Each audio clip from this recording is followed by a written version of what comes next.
So, in order for us not to take too much time, please, a round of applause and a welcome Dr. Ayodele.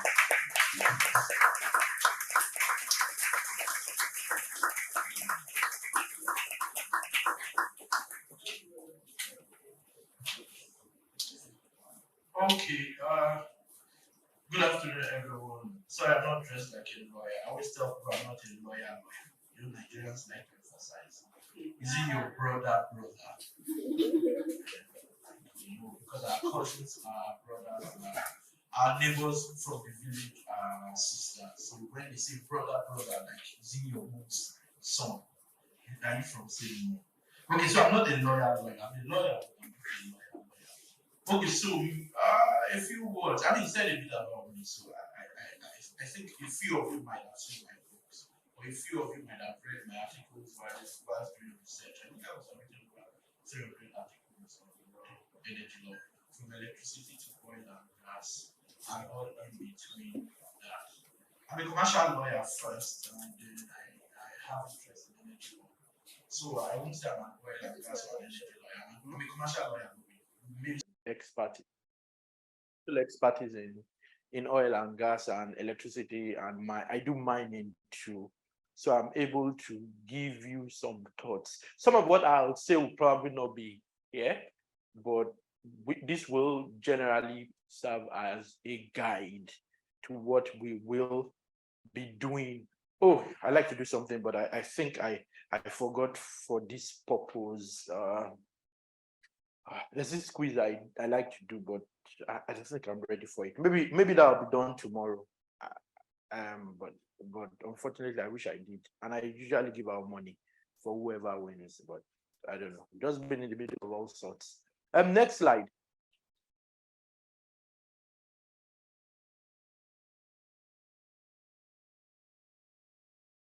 I hope this works. What's happening? Okay. This is what we'll be looking at. It'll be in two parts. I think part one will be today, and then part two will be tomorrow. Sorry, there's no such thing as legislations. What is supposed to be legislation, but because we're not perfect, we make typos. The word is legislation, I think, unless someone wants to tell me that there's such a word as legislation. I think it's a non-count word.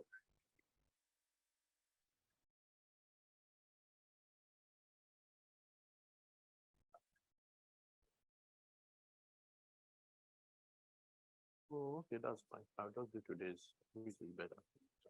Yes. Yeah. Okay. Thanks. I thought it was two sessions. Okay, that's fine. I've split this into two parts, but let's say I work. Then we look at legislation and regulatory framework. I try to make it interesting because law can be boring. Licenses and permits, key contract, transactional considerations, and conclusion. I think the most important thing for some people are transactional considerations, because if you do transactions, who does energy here? Any form of energy. Who's done energy before? You've advised on an oil and gas transaction. Where do you work, ma'am? Oh, okay. So you've done energy. What area of energy first? When you say oil and gas and energy, what have you done? I just want to have a sense. Like, is it review the law? Is it to be able to collect taxation from those companies? I'm just curious. What? Oh, okay. It wasn't for your company. Okay. Yeah, but what did you do? I mean, you don't need to give us details that are comfy. Oh, okay, interesting. Who else has done energy? Okay, let's speak to ladies. Yes. Okay. When you mentioned tax, don't tax for an oil company. When you say oil company, is it upstream or is it mid downstream or oil services? Okay, when you say IOC, that's upstream, generally speaking. Okay. What did you do? Tax advisory? Yes, it has to do with PPT. Okay, petroleum profit tax.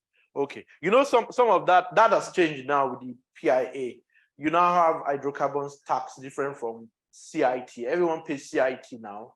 Then IOCs will then add hydrocarbons tax, but it would depend on certain circumstances. There are situations under the PIA where you may not pay hydrocarbons tax.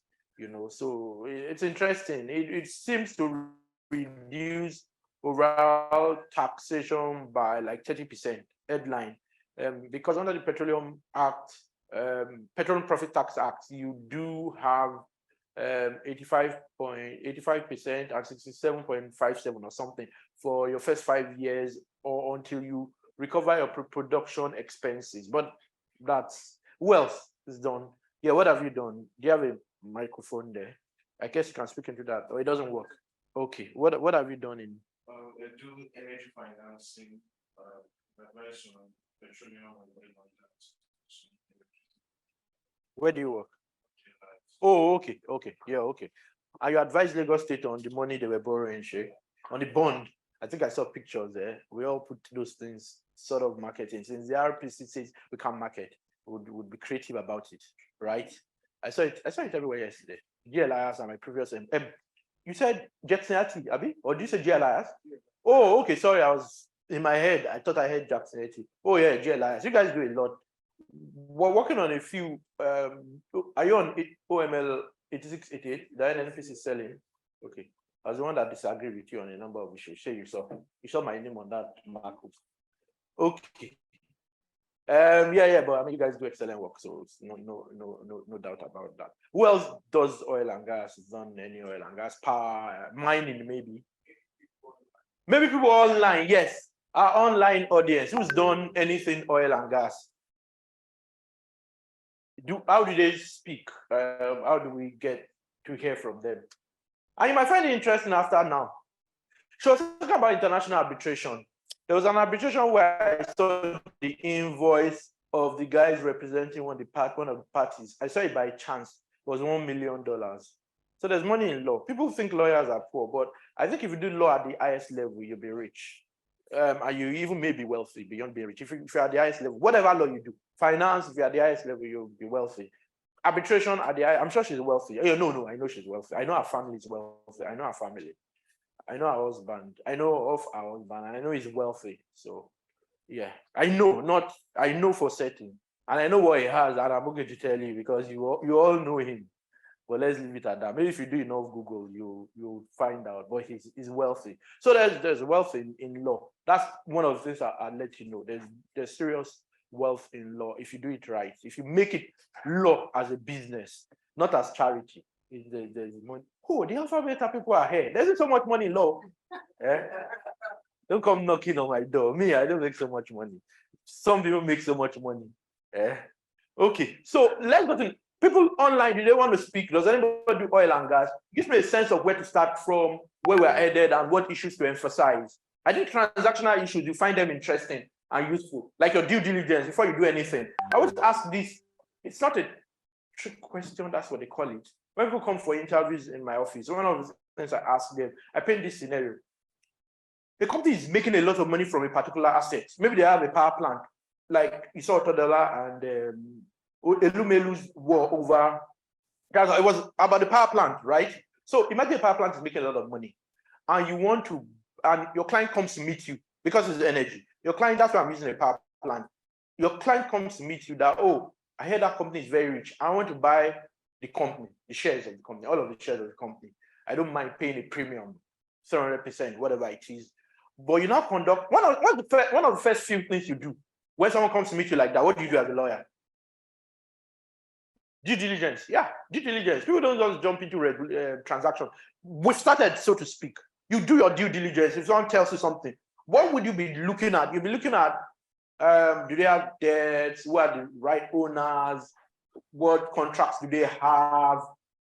What are the issues? Are there third parties they should get consent from? What are the regulatory issues? You look at all of those things. You take facts, you analyze the facts, you apply the law, and you're able to advise them. But your facts must be correct. You understand? So someone's making a lot of money. When you do your due diligence, find out that the company is in a state of debts. Even though they're making money, they're paying almost all of the money they make go to debts because they owe money. How might you be telling your client to structure that deal? He wants to buy all the shares of the company. What might you be looking at? That might not work, but I just want to see that you're thinking. What might you be suggesting to your client? Your client is looking to buy all the shares of the company, making a lot of money, but because they have a lot of debts, they're having to pay debts, and it's a particular asset that is giving them that plenty money, but he wants to buy all the shares of the company.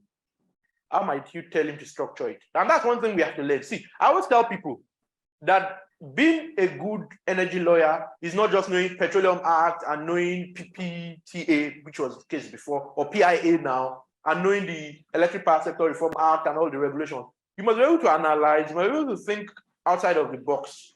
You must be able to look at a scenario. What I try to do, and what I think one thing that might be my strong point is that when a client wants to do something and it looks impossible, what I then help them do, I almost always allow clients achieve what they want to achieve. What I might change is the way they want to do it. They might want to go this way, but there are a lot of androids on the way. I might then say we go this way and get to the same destination. So what would you be advising in that scenario? That means you won't pass my interview if you were sitting with me.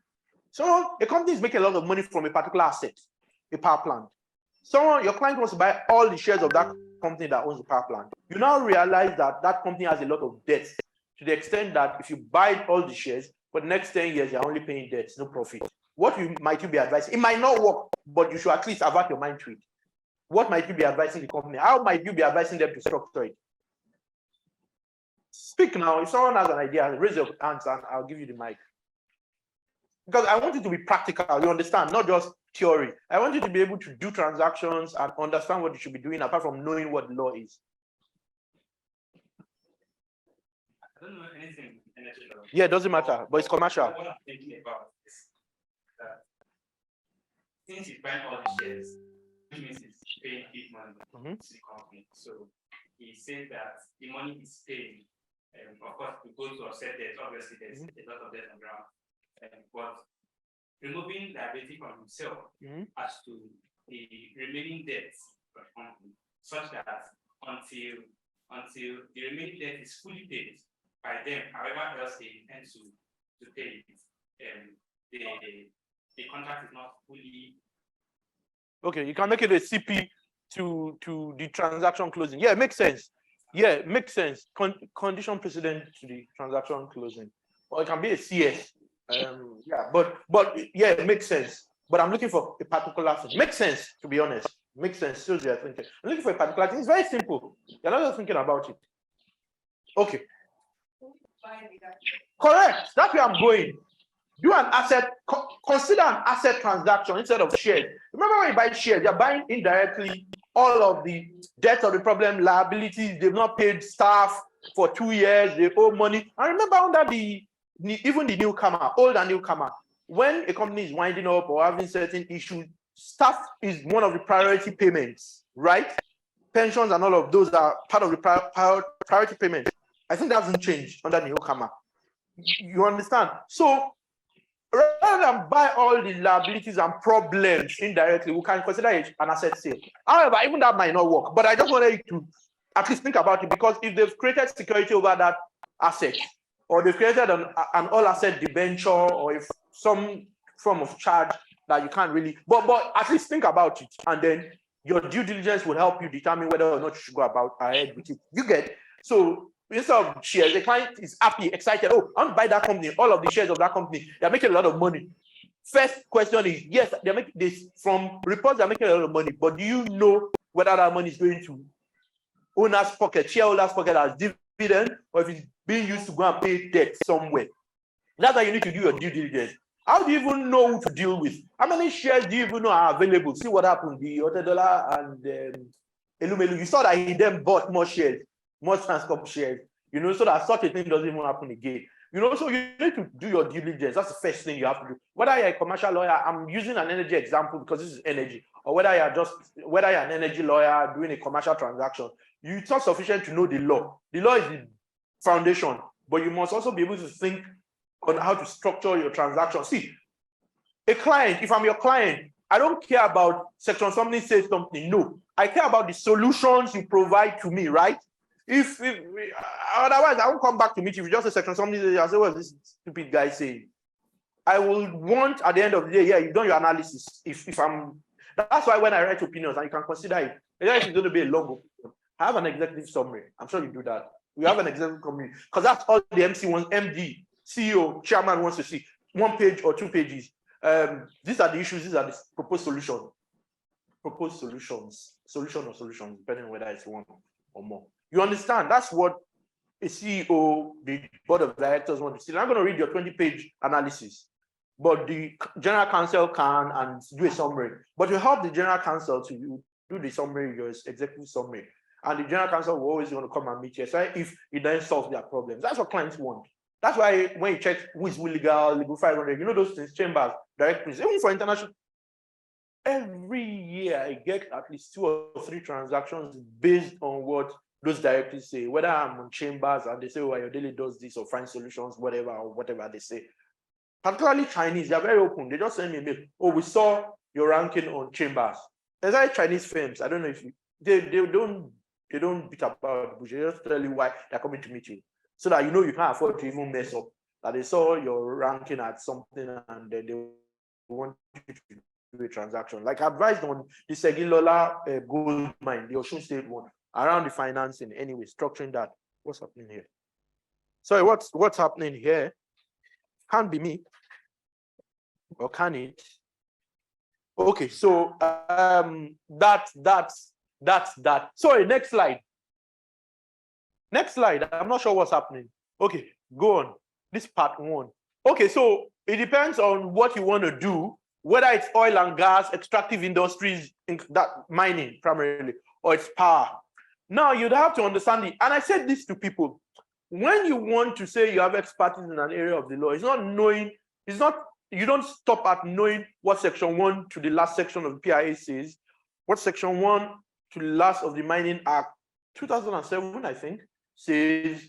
You don't know what the Electric Power Sector Reform Act of 2005 beginning to end. No, that's the foundation. You need to understand how the business operates. That's when you can give them practical advice that they can use to run their business. If you don't understand how the business operates, then remember, you need to apply law to facts.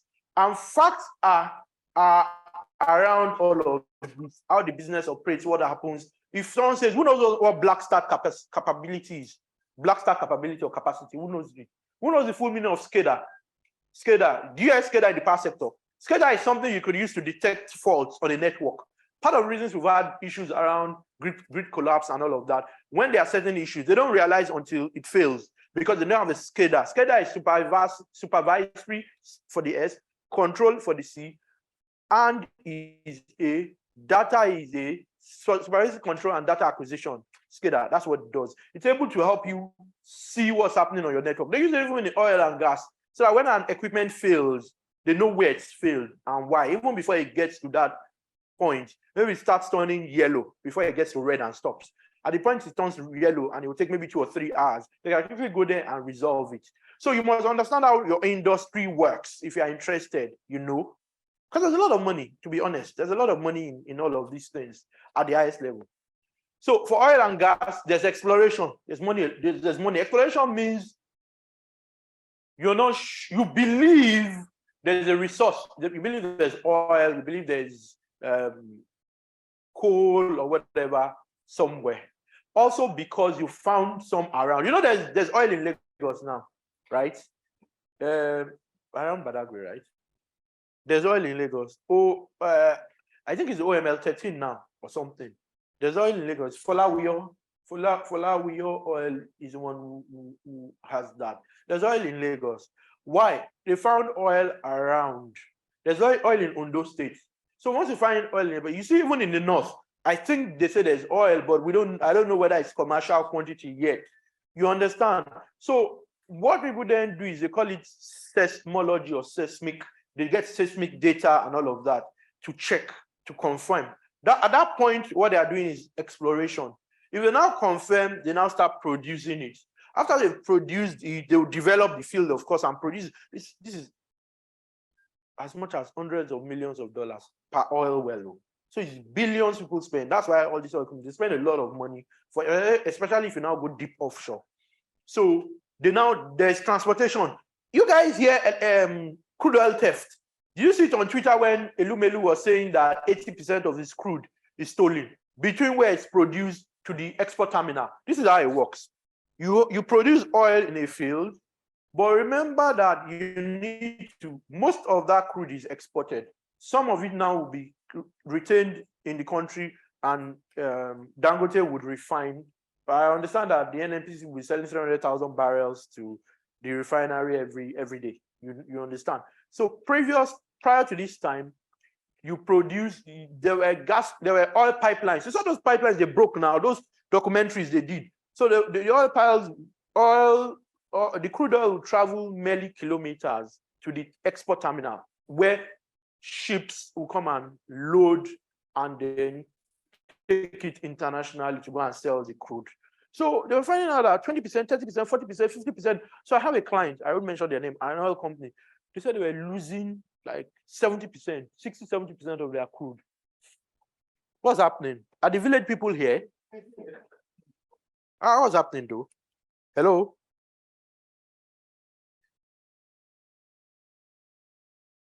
I'm not sure. Sorry? It's what? The battery.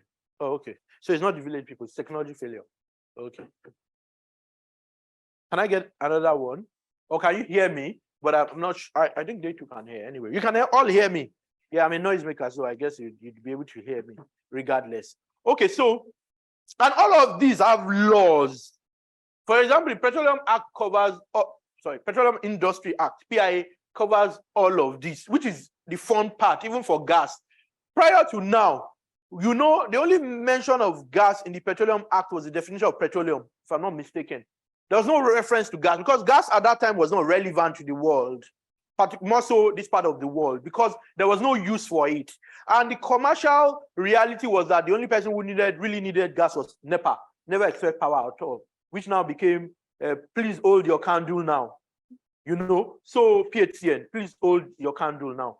So government was forcing the oil companies to sell gas. Imagine, let me give you a scenario. I produce something for 1 naira, my cost of producing it. Government now tells me I have to be selling that thing for 50 kobo. Is that not charity?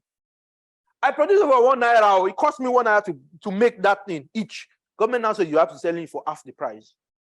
Unless government is giving me subsidy, right? If they're not giving me subsidy, then I'm doing charity. So government was forcing the oil companies to sell gas at half the price. Because of that, nobody invested in gas or infrastructure, one. Two, when they even started investing, what did they do? For export. Also condensate, NLNG. You know, NLNG is largely export. You understand? So the gas industry didn't develop because nobody was investing in infrastructure, because the commercial arrangement was poor. NEPA, being government owned, was buying gas at half or quarter the price of production, not profit. Oh, it means they were using their money from elsewhere to even subsidize. You know, if someone is paying subsidy, it will be government now. They were paying subsidies, the oil companies.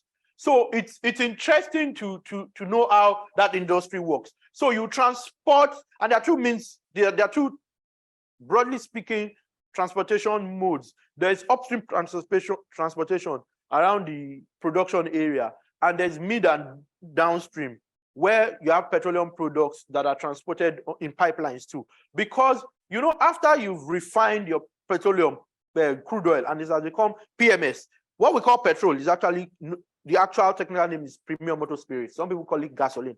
Petrol is petroleum. It's not petrol like that we use for. If you go elsewhere in the world, they call it gas. In the US, they call it gas. Some call it gasoline. Gas, like they shorten the Olin. So it's gas, actually, but it's gasoline. It's premium motor spirit. There's also DPK, dual purpose kerosene. Similar to aviation, they use it also to fly, but the key one is jet A5. There's also diesel, DPK. There's AGO, automotive gas oil. That's diesel. You know, there's naphtha. There are other things. Now, you'd find out that after in climes that all of these are well structured. I hope it's not too boring. When in climes, in countries, when I say climes, I mean climates, countries, where all of these are well structured. You have pipelines for crude going to terminal. You have pipelines for crude going into refineries.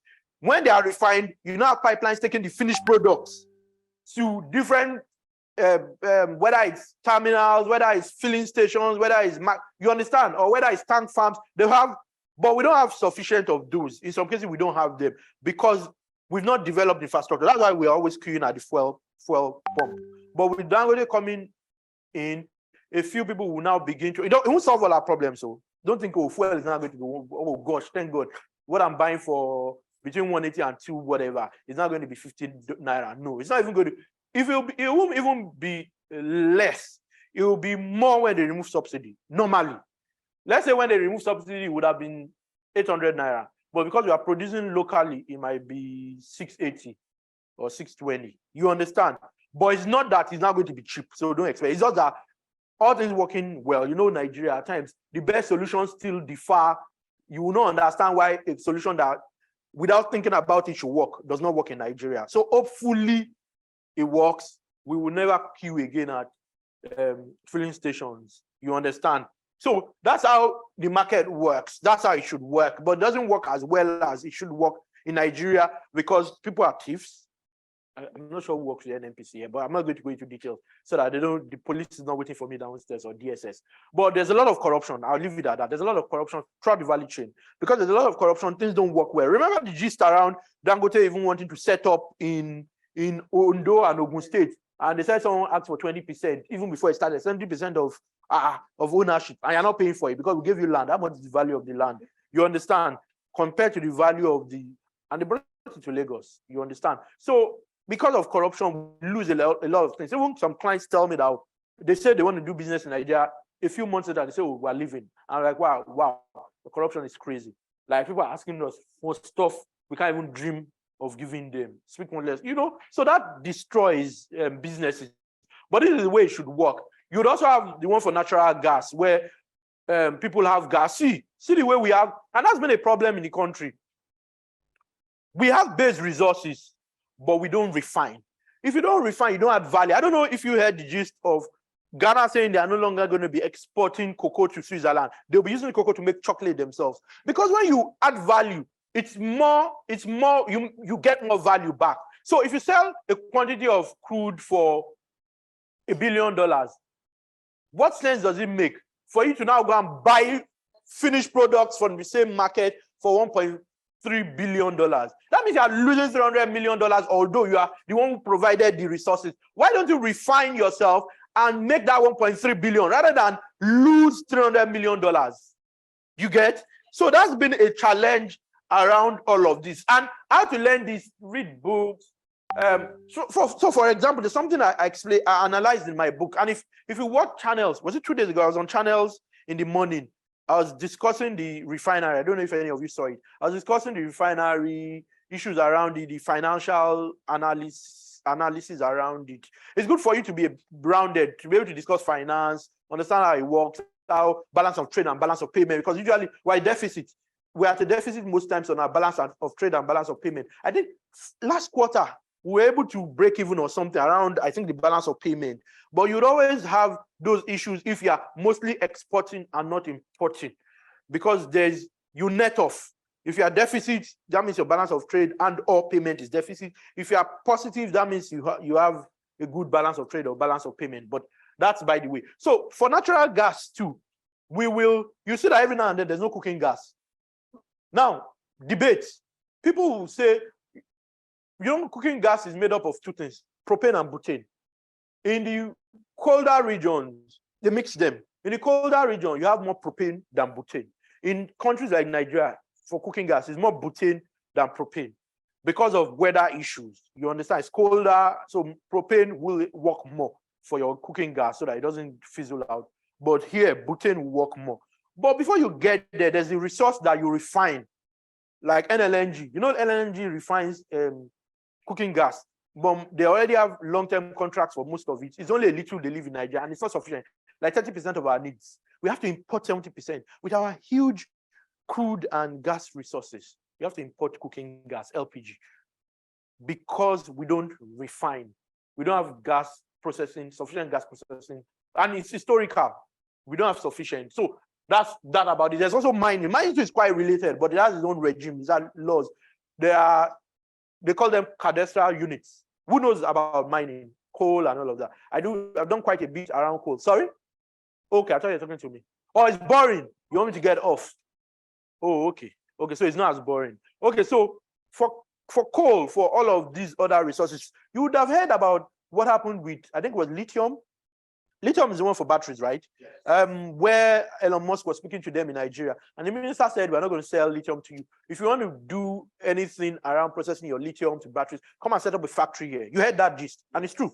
What most of these foreigners do, particularly Americans, I have issues with Americans. A few of the guys who've been my clients in the past or are now, they just seem a bit condescending to Africans. They just think we come in there, these guys are dumb heads. We just take what we want and walk away. I'm serious. That's how I've seen the average American businessman think. And it irritates me. I've had to tell one I'm not doing work for them again. You know, and they're relatively big guys. We go to meetings with government and they're talking down the government people and oh gosh, very condescending. Even I feel funny. Like they look at me as if this idiot, we just need him. If not, he shouldn't be on our team. You know, they seem quite. So the guy wanted to come and take our lithium because we are stupid and go and do batteries. But if you don't add value in your own country, how do you provide jobs? How do you ensure, you know, when you hear energy security. When you hear energy security is from two perspectives: security of energy demand and security of energy supply. Security of energy supply is important for you to always have it available. So you're not queuing every December. I think we still queued last December now. So you're not queuing every December for fuel. And that one was long for like 2 months or 3 months. It lasted for a long while, from like October to maybe January or something. It was bad. You see. So if you don't have security of energy supply, that means you won't have light. You can just switch off light and we're like, wow. So all of these things start from the base resource. If you don't refine, if you cannot add value to your base resource, you just have it in the floor. Okay, can you pour crude oil inside your car? No, they have to convert it to PMS. Can you go to a gas field and carry gas, which you can't, and put in your cooking gas? It's going to blow up now. You need a constituent part after they've separated it. You need the butane and propane to make your cooking gas. LPG is what they call it, liquefied petroleum gas. So if you don't add value, this is where you will just be. Some people will just be rent seeking. The guys that have money the most are, apart from services now, people would render services now sort of have money. Oil and gas people, me growing up, my parents were civil servants. I never traveled. The only time I went on a plane, we're doing excursion in school. Go and see what a plane looks like. Other than I never traveled, but because my parents were civil servants and everybody else was poor unless you were a politician, military, or you were in the oil and gas industry. That's what it was for a long time. Because we're rent seeking, we're adding value, we're in building industries and all of those for people to get jobs, for you to have a middle class, like when MTN, like what Obasanjo tried to do, which was fantastic because we were here. Now, and LNG too is one of the highest paying companies, I think, in Nigeria, if not the highest paying, and it pays the highest taxes. I think the alphabet people will know that one. Power. Generation, transmission, system operation. I explained this in summary. Okay, so this is the way it works. Then I'll explain what all this is saying. So you generate. Okay, so let me give you a scenario. How many of you, when I was young, I grew up in Akunwojo. If you know Akunwojo, it's in Agege. I grew up in Akunwojo. So even though we're not poor, my parents weren't by any means rich. So when we used to not have reasonably good clothes. But I remember, and I used to join them once in a while. You see guys on the street who would just wear their pants. They'll do paper fans with broom. And they'll be running. And they'll be, you understand? So I used to do it too. And when I used to see it, so we two used to do it. Apart from the counter one. I mean, if you guys remember, the counter football. But that one. So that's how electricity works. You know turbines, you know that thing you see in planes, in their engines. You know it's the same technology for power plants, and the guys who do power plants are the guys who also do plane engines. So Hyundai heavy equipment, Rolls-Royce, GE, same guys that do turbines for planes that do for electricity. The way electricity works, if you put that fan, you put a metal and magnet, you know what the science is? Magnetic energy. If a coil is on metal, it generates electricity. So you need that metal to be rolling steadily on the. So that's how you get wind power. So if wind is making that fan roll, it will be rolling with the magnet on it, and it generates electricity. And you just connect it to your equipment. Now think about a power plant at a much larger scale than that fan. Those guys that will be running, what they used to do. Do you remember? Does any of you? I mean, I know you are tush, but me, I'm 40, a little over 40. So I mean, growing up, I saw those fan stuff with paper where we'll be running. It's the same thing as if you boil water, the steam. You put the steam, it will make that paper also roll. So there are many ways. So the basic technology is turbines, rolling, with magnetic energy and it generates electricity. That's how generation is. But because it's at a large scale for power plants, you need transmission to take it. But at some point, you will reduce that power. That's step down. That's what transmission distribution does. That's why you have step down transformers and all of those. So you generate, you transmit over long distances because you don't need to transmit at large volumes because of the distance. You know, a power plant in Kano can be serving Lagos, for example, can be serving Kaduna over transmission. You know, there's the way they do it and intermingle. Then at distribution level, you bring it down so that it can enter your homes. If power at that transmission level enters our home, and you and the house, so we're all going to blow up. You understand? Yeah. So that's the way it works. But there are sources. Some use gas, some use solar, some use wind. You understand?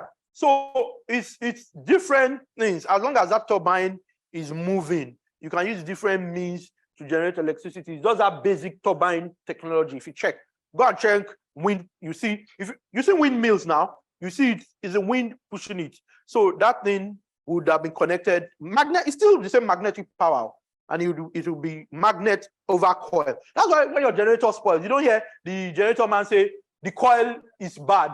You hear it before now, maybe mostly the men. I know the women are not going to be checking what's happening in the generator.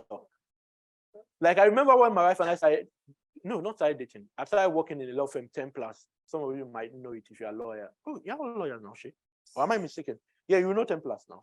Yeah, when you hear they pay mad money. At least if you don't know it, you would have heard that gist. Okay, so I was working 10 plus and I just bought a car. So there was something wrong.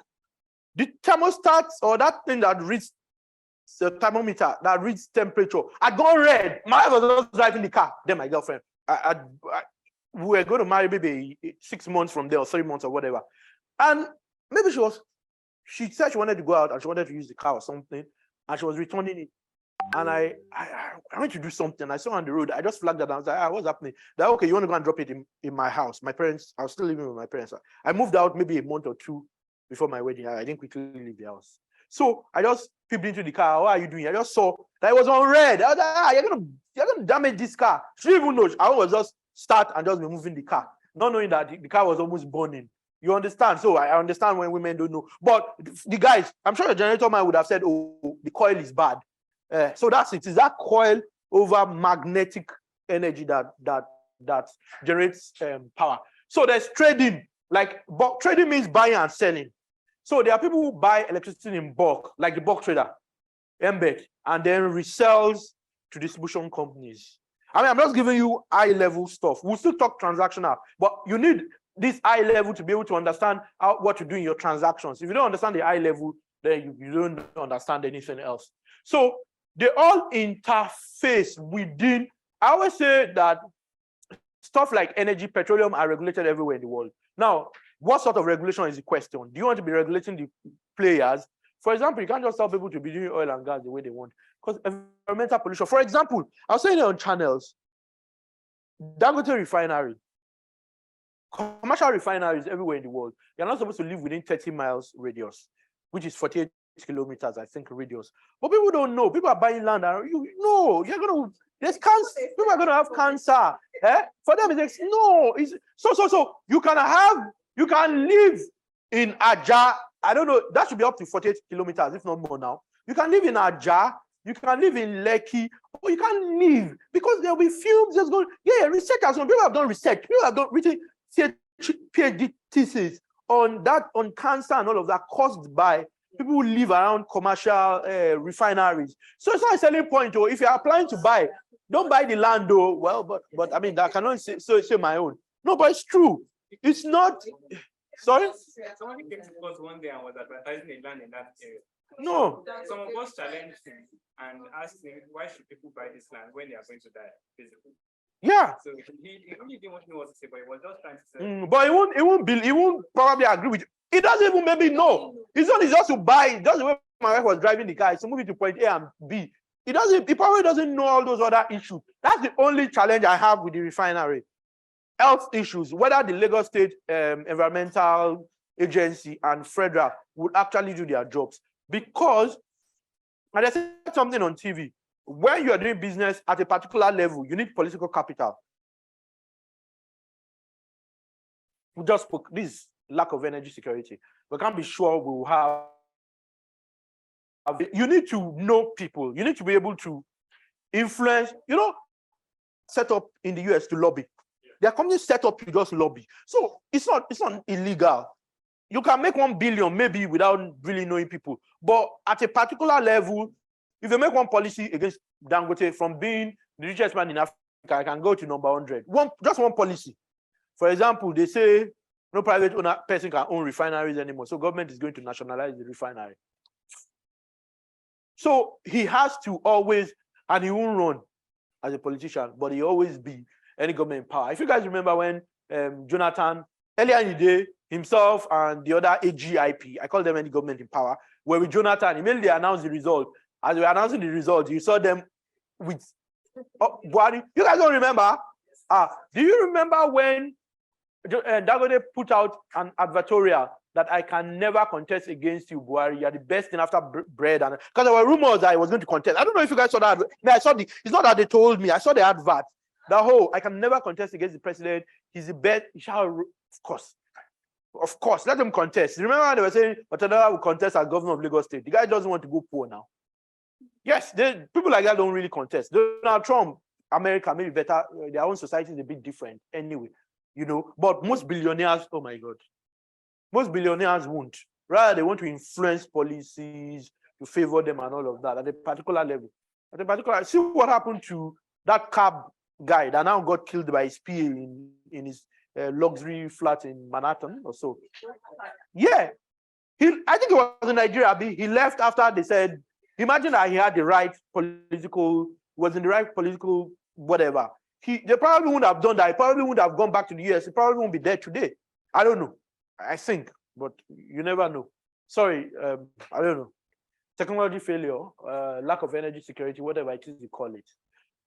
Per second in my house. So I used to live in, my first house was in Surulere. Then at some point, I bought a particular car. I was like, my wife was like, oh, you have this much money, we're buying another house. I was like, oh my God. So I was in quote coerced into buying a house in Lekki around Kunsela, Elegushi, if you know that Obas Palace around there. So we moved in 2008. I did my master's in Canada. I got residency. In 2017, we've been renewing and all that. They were going to cancel it. They told us they were going to cancel it because you didn't need it. You were not living here. So we begged, did everything, whatever. They were nice, they were kind. So they let us. So I had to move to Canada in 20, and people didn't really know. Most of my clients didn't know. So I had to come to Nigeria. I'll do 3 months, 1 month in Nigeria, 3 months, 1 month. If I have an urgent meeting, I'll quickly fly to Nigeria. No one knew what I was there. A few people started suspecting. So I wanted to just at least get that citizenship since I've been doing it since 2008. I was going to make a point. Okay, yes, my first electricity bill when I moved was 400K. I almost died. I was like, what is this? I'll even be complaining about 60K to 400K.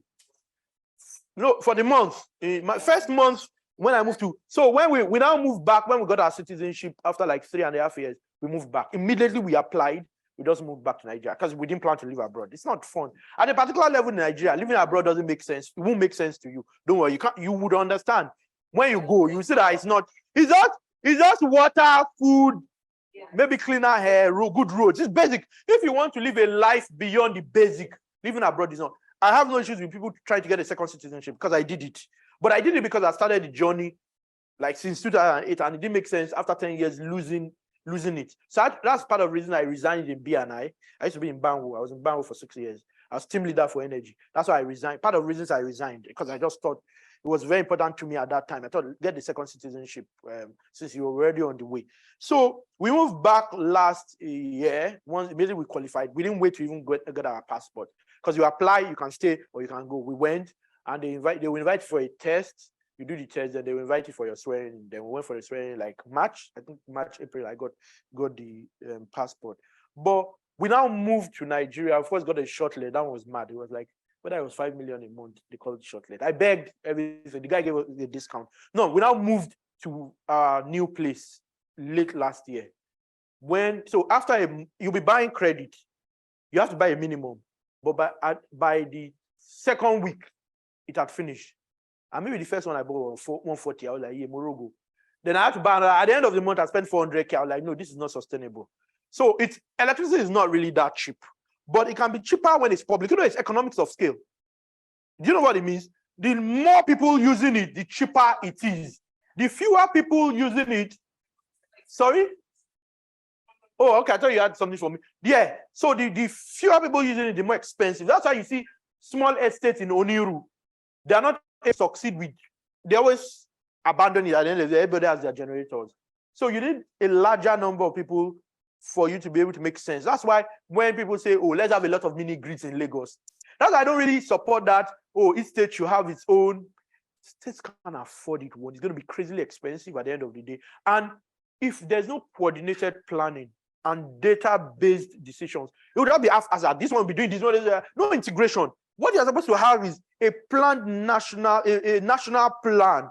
So this state has coal. Maybe for 10 years they will use coal. Then because of energy transition, they can move to, you have a plan. Not that Lagos is doing this, Odoso is doing that. At the end of the day, it will be expensive. It will not make sense. You and I will be like, oh my God, you'll be paying. It was 191 for some reason. Recently, it became 150. They reduced it. I don't know if anybody lives in any of these estates. Yeah, I'm unprepared. It was 191 per kilowatt hour. No, it's estate. Estate, I don't know the arrangement with Eco Disco, but it's the estate we are paying 191. But they reduced 150 like 2 months ago or 3 months ago, 150 per kilowatt hour. So maybe now I do now I tell my kids, if nobody's in the room, switch off your AC. Don't do it. I have rules now. I told them one day I'm going to travel because it wastes light. I'm going to travel. You call me that light is finished, and I'm intentionally not buy light for 2 or 3 days or not send you the unit, just so that you know how it is to live without light. Since you guys think you can be wasteful, you just go to their room when they are out of the house. I see AC on, all the lights on, light in the toilet they're not even using in their room on. And you're like, what kind of kids are these? But anyway, it is what it is. I think they're the same thing everywhere. Anyway, so that's how the power sector generally, that's the interplay of and without, and if there's something wrong with this part, which is the mining, oil and gas, it's going to affect this part. Why? You need gas. Most of our power plants, over 80% of our power generation is gas now, like 89%. Hydro is only level, no other thing. People are trying to introduce hydro. I mean, public power. I'm not saying the ones in our house, because I have solar panels. That's one way I was able to reduce it. Initially, I wanted to be nice to the new tenant in Surulere, but when I saw 400K, I said, no, never. I went to take my solar panel. I left it there that whoever rents the house. And I had like 7.5 kVA. So I brought it and reduced. I reduced it by like 20-25%. Because during the day, I tell them to switch off estate lights. But some ACs will still work, and everything else is on solar. All my bulbs are on solar permanently. All settings are on solar permanently. So that's one way you can also save. So if you have gas issues, you cannot have light now. Why? Because particularly in Nigeria, because you need gas is the fuel for the power plants. In Nigeria, gas is the main fuel for power plants. So if there's no gas, or it's so expensive, or people are not paying, so they're not investing in infrastructure, no light now. That's been part of the problem.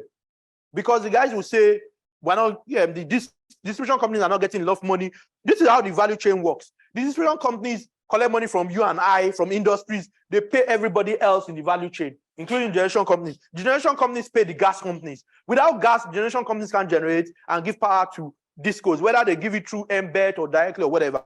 So that's the way it works. So they don't even can't generate without gas. So they need gas. So the stuff on this side around gas and all of that is very important for you to be able to make a success of this. So they all go together to achieve energy security. Next slide. Next slide, Saz. Oh, ma'am. Okay, so this is how it works. If you keep spending time, then you get upset at some point because we'll be too slow. Next slide. I think they'll give you these slides, right? Yes. Next slide. Okay, yeah, there's no such word as legislation. I apologize. Legislation without the S. Okay, so because distribution companies are natural monopolies. Do you know why that is? You have one distribution company covering 5-7 states, like Ibadan. Ibadan covers Oyo, Ogun.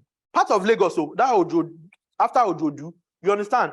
Part of Lagos, maybe unless you don't want to call those places Lagos, but they are really Lagos.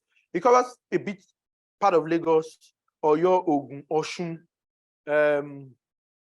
Yeah, those 4, 5. No, Ekiti is Benin. Benin is Ondo Ekiti, Edo Delta. You understand? It's only Eko and Ikeja because of the size of Lagos, not size of Lagos, population of Lagos. Eko and Ikeja. All others cover four to 6 states. You understand? So that's the way it works. Because they're natural monopolies, someone must regulate them, or they'll form cartel like OPEC and be saying, this is what you will charge. All of us, let's be charging them 250 naira per kilo. These guys are idiots. We need to make our money off them. That's why you need a regulator. Once you have a natural monopoly, when something is by nature a monopoly, because you can't have many distribution companies, it's capital intensive. They need to recover their money back. It will take a long time for them to recover their money back. Infrastructure is huge. Not everybody can invest. For example, transmission. That's why I'm wondering why people are thinking, oh, Lagos should have its own electricity market. We already have an electricity market. The thing that is not making the current electricity market is the one that will not make Lagos State electricity market work. If you don't know what those issues are, you just be replicating mistakes. So it's better to make the transmission work. Then you remember abroad, when you go on holiday, your friends will tell you that, your friends here, there, whatever, they'll tell you that, oh, different people are telling me to come and buy electricity from them. I don't know if you hear that gist.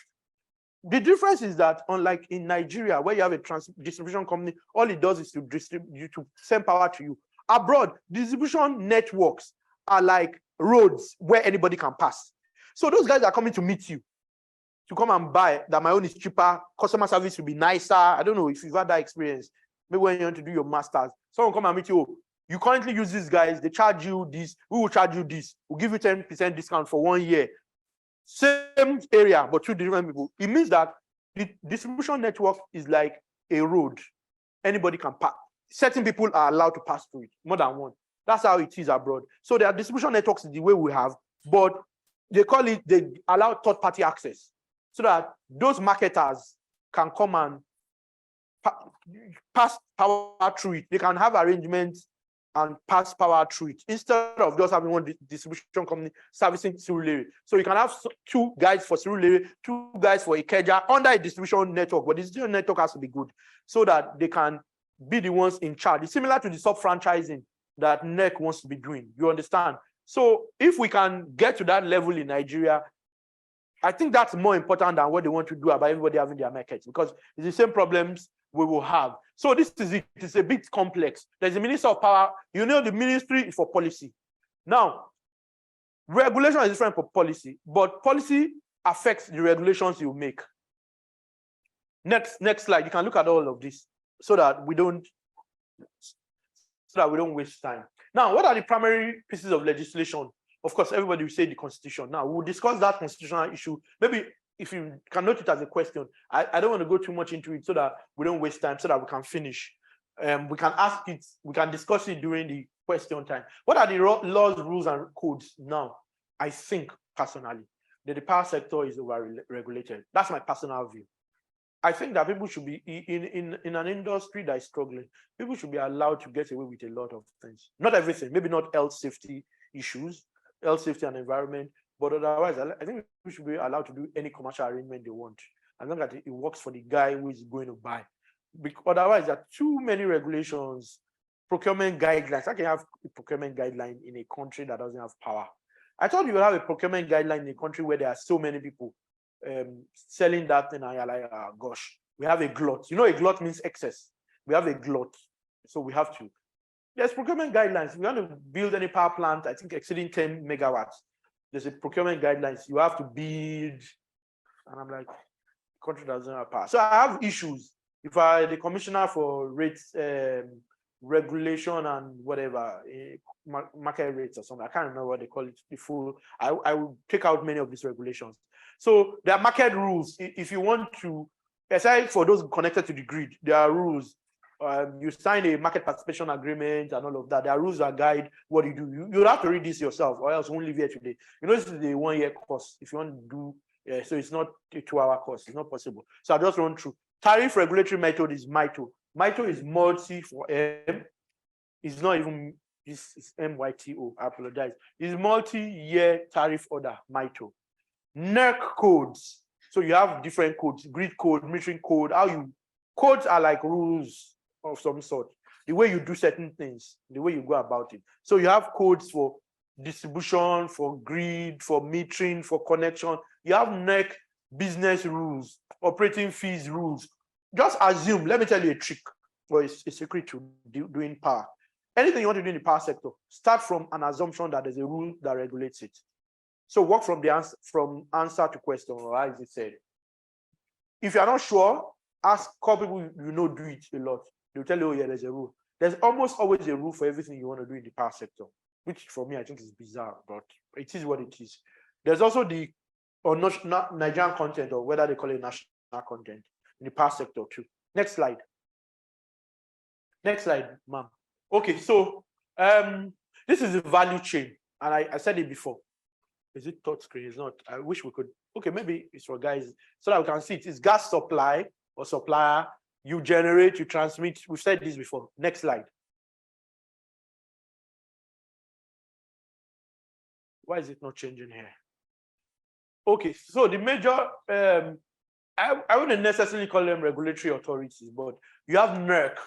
NERC is a regulator. You have Transmission Company of Nigeria, it's quasi-regulator, but not a regulator. You know why I say so?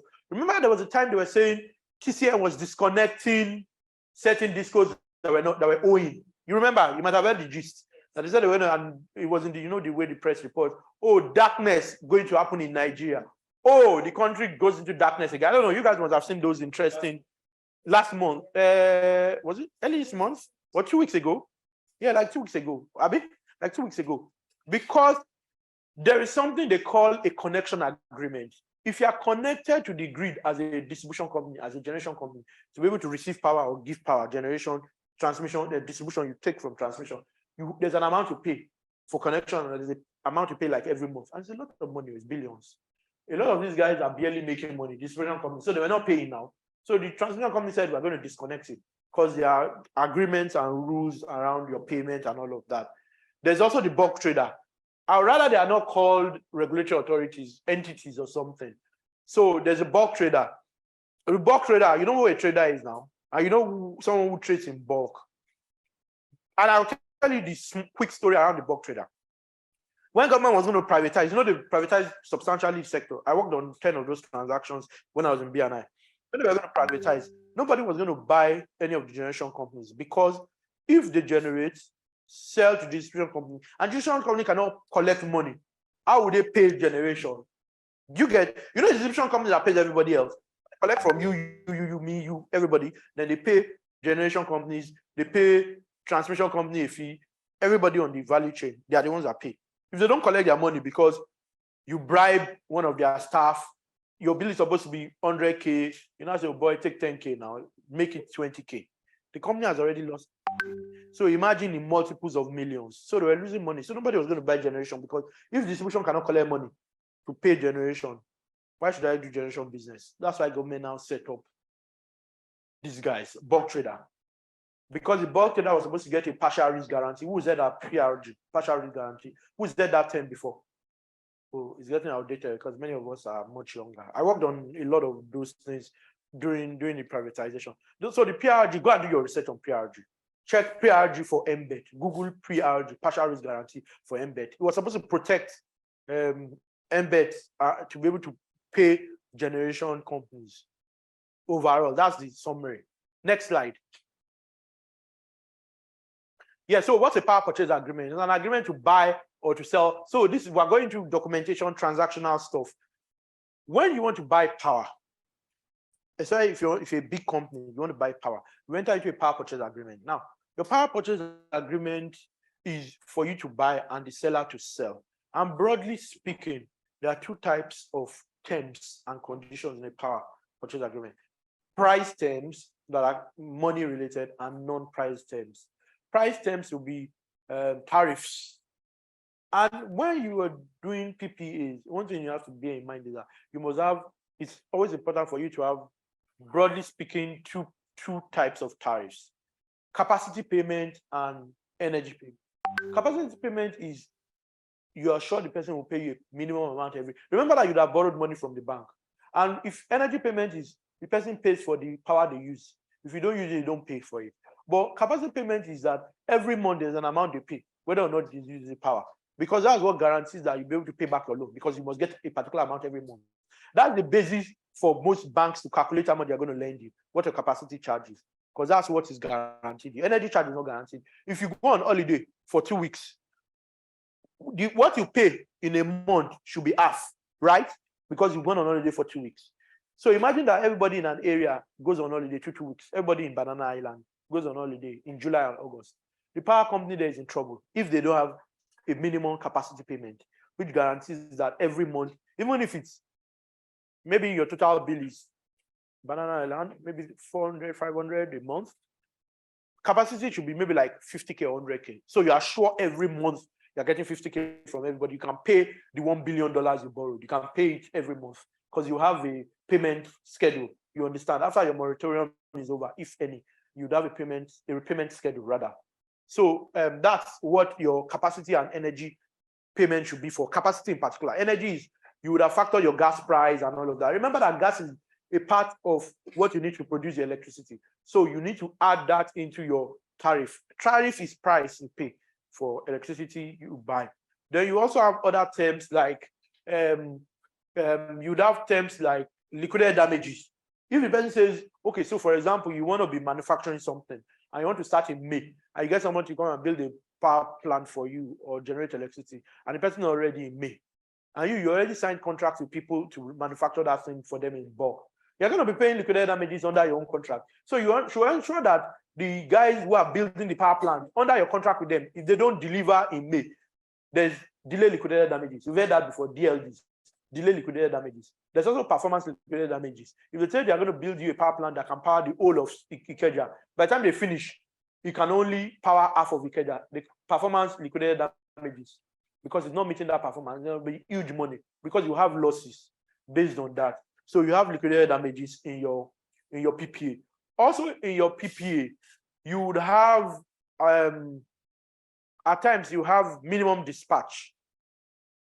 If you don't have what you have capacity payment, there's something they call minimum dispatch. There's a particular quantity of electricity you must take every time and pay for. Even if you don't take it, you must pay for it. It's like take or pay in gas.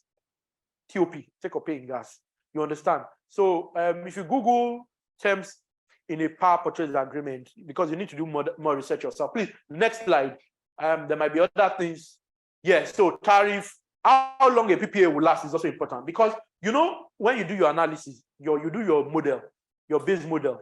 If you spend $1 billion borrowing money, whatever, to build the plant, you need to be able to, you need to be sure you get that money back. So if you do your tariff and everything, 5 years may not be enough. It might be 10 years, it might be 7 years, but rule of thumb on the average is 7 to 10 years at the minimum for a small power plant for you to make your money back. The rule of thumb. But most times you see your PPAs are 20 years, 20 years, 25, some 30, but it's usually 20 mostly. But rare cases you see 7, 10, you understand, 15 maybe. Then duration, under performance and delay, I already told you. There's something they call dim commissioning. Yes. Until you commission the plant, they are not entitled, then you have commercial operation date. You are not entitled to capacity payments. But if you are doing stuff with government, you know how governments are. You've agreed that by May 1st, you will start supplying power. That May 1st, that's when they will say someone lost their dad or mom, and they've gone to the village for the next 3 weeks. And they suspend everything because of that. So dim commissioning means that by that May 1st, commissioning is deemed to have taken place. So they have to start paying capacity payments. Whether or not they are ready, if they want, they should be faffing. You'll be collecting your commission. You have to, that's one thing I always put in. I won't say I'm the first, but I introduced it in one of the earlier contracts, dim commissioning. And then since then, people started to adopt it. I don't know if it was me, but I know I introduced it maybe 20 years ago, but maybe other people too had it in mind. I don't know. Invoicing and payments, you deal with that. Interconnected facility or interconnection facilities, you define it. At what point do you connect? Who is responsible for building what infrastructure? It has to be clear in your PPA. Testing, at what point do you test? Delivery and delivery point. Now, one thing about delivery and delivery point, it depends on who I'm advising. If I'm advising the buyer, I'll tell them that let the delivery point and the meter be close to my facilities. Because remember, when you supply electricity losses, So if the time, if the power plant is far away from you, let all the losses take place before they get to your meter. It then means you are paying for only the ones that got to your meter. But if your meter is far away, if it's at their own facility, as soon as they meter it, even all the losses after the meter it, you are bearing it because you are paying for what is metered. You get? But if I'm advising the seller, I'll say I want to put the meter closer to me so that is the buyer that bears the liability for all losses. But if I'm advising the buyer, I want the meter to be close to me because it's whatever gets into my meter that I pay for.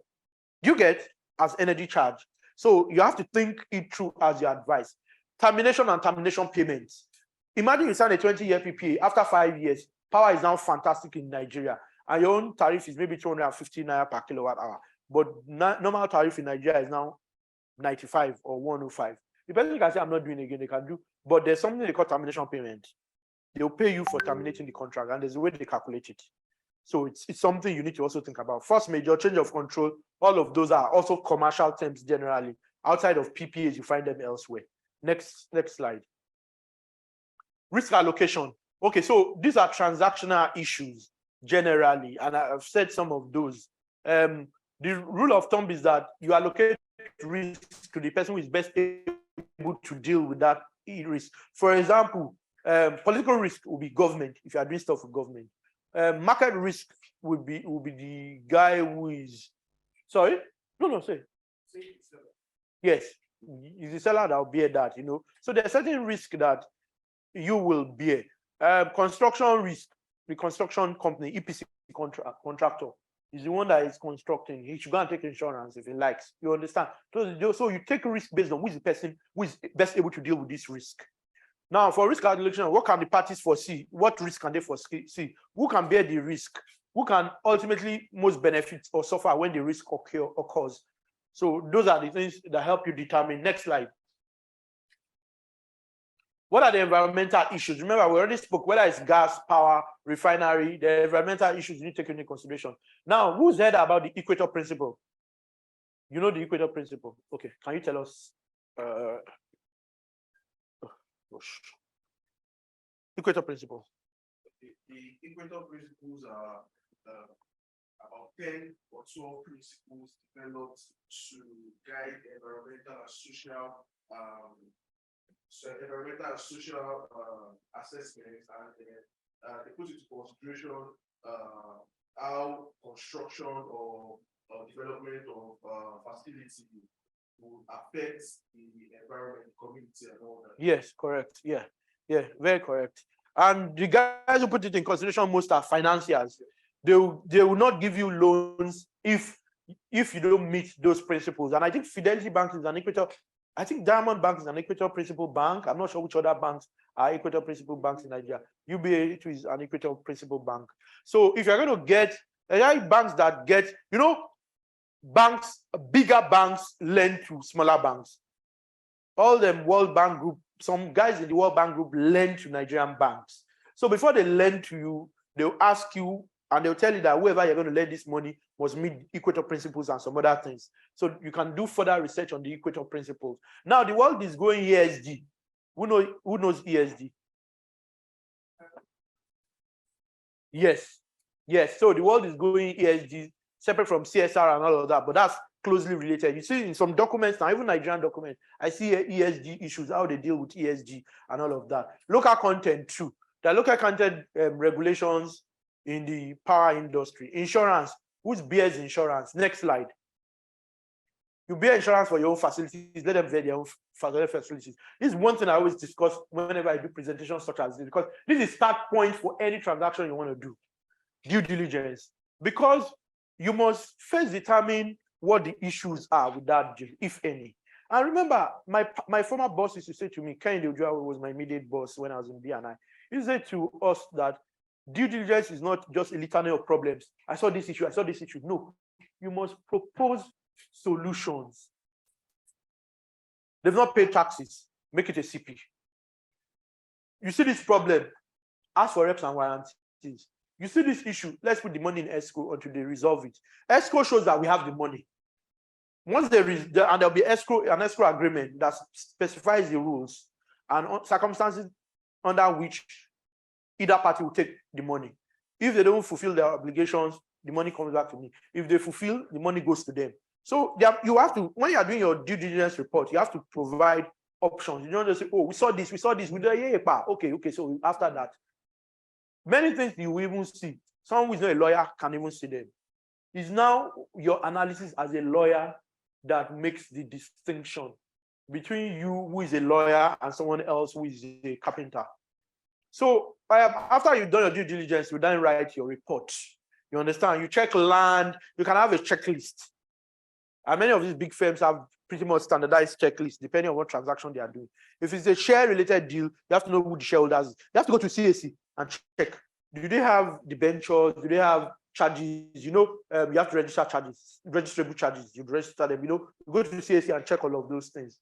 You do your and you write your report. Some reports, I've seen 200-page DD before.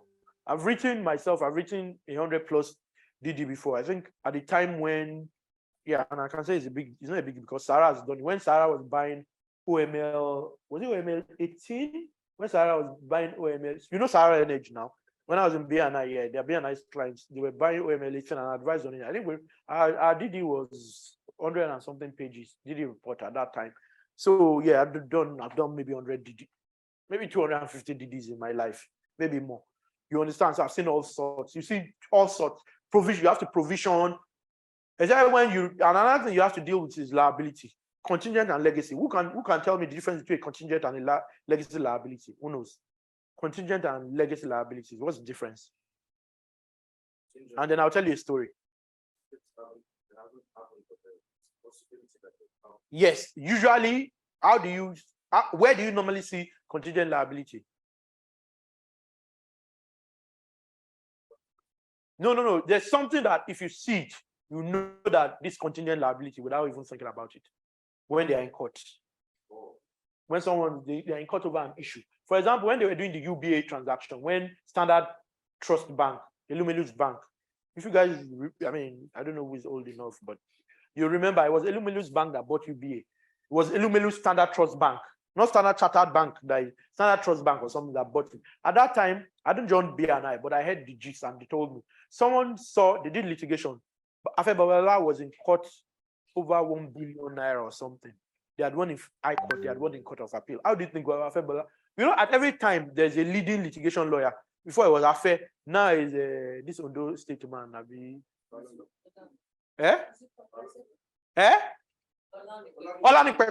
So you see, most of us know it. Is the current? He's going now, in my view. I'm not sure who the next person is, but for a long time it was Afe. It looks like at every point in time there's a leading litigation guy. It's Olani Peko now at the moment. I think it was Afe Afe is Obasanjo's friend. I think it wasn't not the one they said incorporated a company for 58 million or 250 million or something. Those kinds of things. Anyway, so it's Olani Peko at the moment. I'm talking about litigation now for corporate. I don't know. It's still the same Asway and Body and who else? I don't know. But that's the way it is. So you'd have to do because your DD also has to have a litigation part where you do your analysis, what you think. Maybe they should consider these in pricing. At times, when you are going to court and you see a court matter, and they're supposed to buy an asset for $100 billion, you can say, someone's taking them to court over $10 billion. So maybe you don't pay $100 billion, maybe you pay 90 to consider this 10 billion because they might lose. They won in High Court, they won in Court of Appeal, the other party that wants the 10 billion. They might win in, and it's Oladipo representing them, they might win in Supreme Court too. So those are, you would provision for that. That's the importance of your due diligence. So it has to be extensive. And what I also do in due diligence is have an executive summary for key findings and solutions, maybe, I don't know. Next slide. Yep. Oh, yeah. So legacy are the ones that are already there. Like they owe something clearly, or they've lost a case and they're supposed to pay and they've not paid. That's legacy. Contingent is the one that may or may not crystallize, may or may not become live, may or may not. But legacy is there already. You owe X amount. It's established that you owe. It's established that these are outstanding. Yeah, thanks for bringing it up. Yeah, so if you're doing acquisitions in the power sector, first, You have to look at whether the person has a license. You'd have to look at whether the guys who are governing companies should. FCCPC issues now, whether it's you need to get notification or actual approval, give notification or actual approval. You have to determine whether you're buying just license or buying the company or you're buying the asset, because that will determine what step you take in each situation. Next slide. Laws and relevant agreements, part 2. For let's go. Let's see how far we can go. I planned this based on 2 days, which was what I thought, which was what you said to me. Then you changed your mind. But if you're more convenient, that's fine. No, let me just do what I want to do. You said it one day. Unbundling the Nigerian power sector from vertical monopoly system, creation of the key highlights of the current law. Then, there's a new law in the power sector. There's a bill to change the regime in the power sector. So this 05 law is still the law as of today, but it could change. I don't know when, like the PIA change from Petroleum Act. Framework for the electricity pricing through multi-year tariff, establish the power consumer assistance fund, rural electrification, establish a regulator, and creation of regulatory regime for power sector and competitive electricity market. Some of these, the ideas behind them are good, but implementation has been poor. That's the problem with Nigeria. I think I always have this argument. I remember when I was living in Canada, I was having this argument because there are a lot of lawyers, particularly younger lawyers, who are there now. So I was having this conversation, argument with them that I don't think that Canada has better laws than Nigeria. The problem is that we don't implement our own laws well. We have brilliant people, brilliant policies, brilliant laws, but the problem is usually implementation in this part of the world. It's not whether you have those laws, it's whether you implement them well. Whether if it is X that breaches the law, you punish him the way you punish B, or whether if it's B, you just look away. Whether it's Dangote, you look away. Whether it's when it's XYZ, you look at it. When all of those are the things that also give us issues in this part of the world. Next slide. So generation license.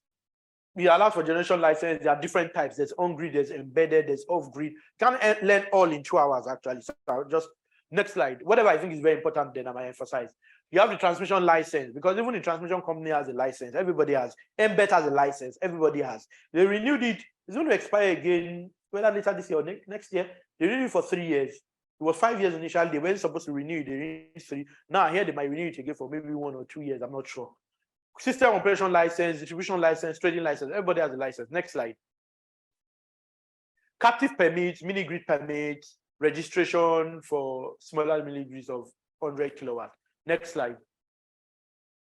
Gas sale and purchase agreements, grid connection agreements. These are the agreements you have in the sector. Next slide.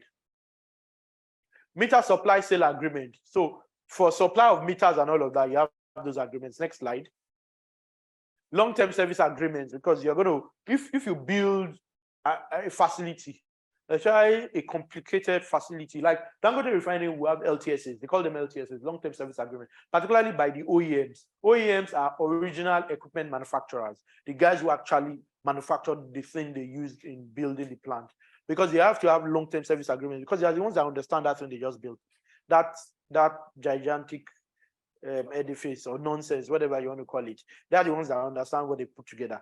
You can't just go and get one man off the street to come and maintain it. It's going to blow up billions of dollars. So you have to have a long time to tie them in, maybe 10 years, 15 years, or 5 years, so that after that period, your engineers, you have arrangements where your engineers will be part of them, so that over time, they to understand how to, maybe 5 years, maybe 10 years. So it's not forever, or else they'll just be making money off you. So next slide. When you read this, you understand better. Next slide. EPCs. EPCs are engineering, procurement, and construction contracts. You hear turnkey. Turnkey means you turn the key. Go and build this thing. This is what I want. This measurement, this just go and do it. And you agree money. One thing about EPCs, 3 or 4 things you have to take into consideration. 1, you must agree quality. You must agree time. You must agree price. Those 3 things for EPC. So the guy, you say, this is what I want. Quality, specification. You must finish it by May 10. and this is how much we're going to pay. Of course, there are small variations. There's something they call change orders. There's something they call cost overruns. For example, Dangote's plant, if they were planning 3 years and it now took 7, 8 years with Naira and everything. I hear the plant was supposed to be maybe 12 billion. It ended up being 18.6 billion or so. You see the cost overrun. Certain things you didn't take into consideration, certain things, so that's basically how it is. O&M, operation and maintenance, regular, simply different from long-term service agreement. The long-term service agreement is longer, is usually with the original equipment manufacturer, amongst others. Next slide. Yeah, this is the EPC we're talking about. Please, what the EPC should contain, you'd have to look at these yourselves. Next slide. Next slide. Okay, questions and answers. Yeah, so we can take 30 minutes to look at questions and answers. I think these are all the slides. Said you were going to talk about the constitution. Okay. I am going to talk about that.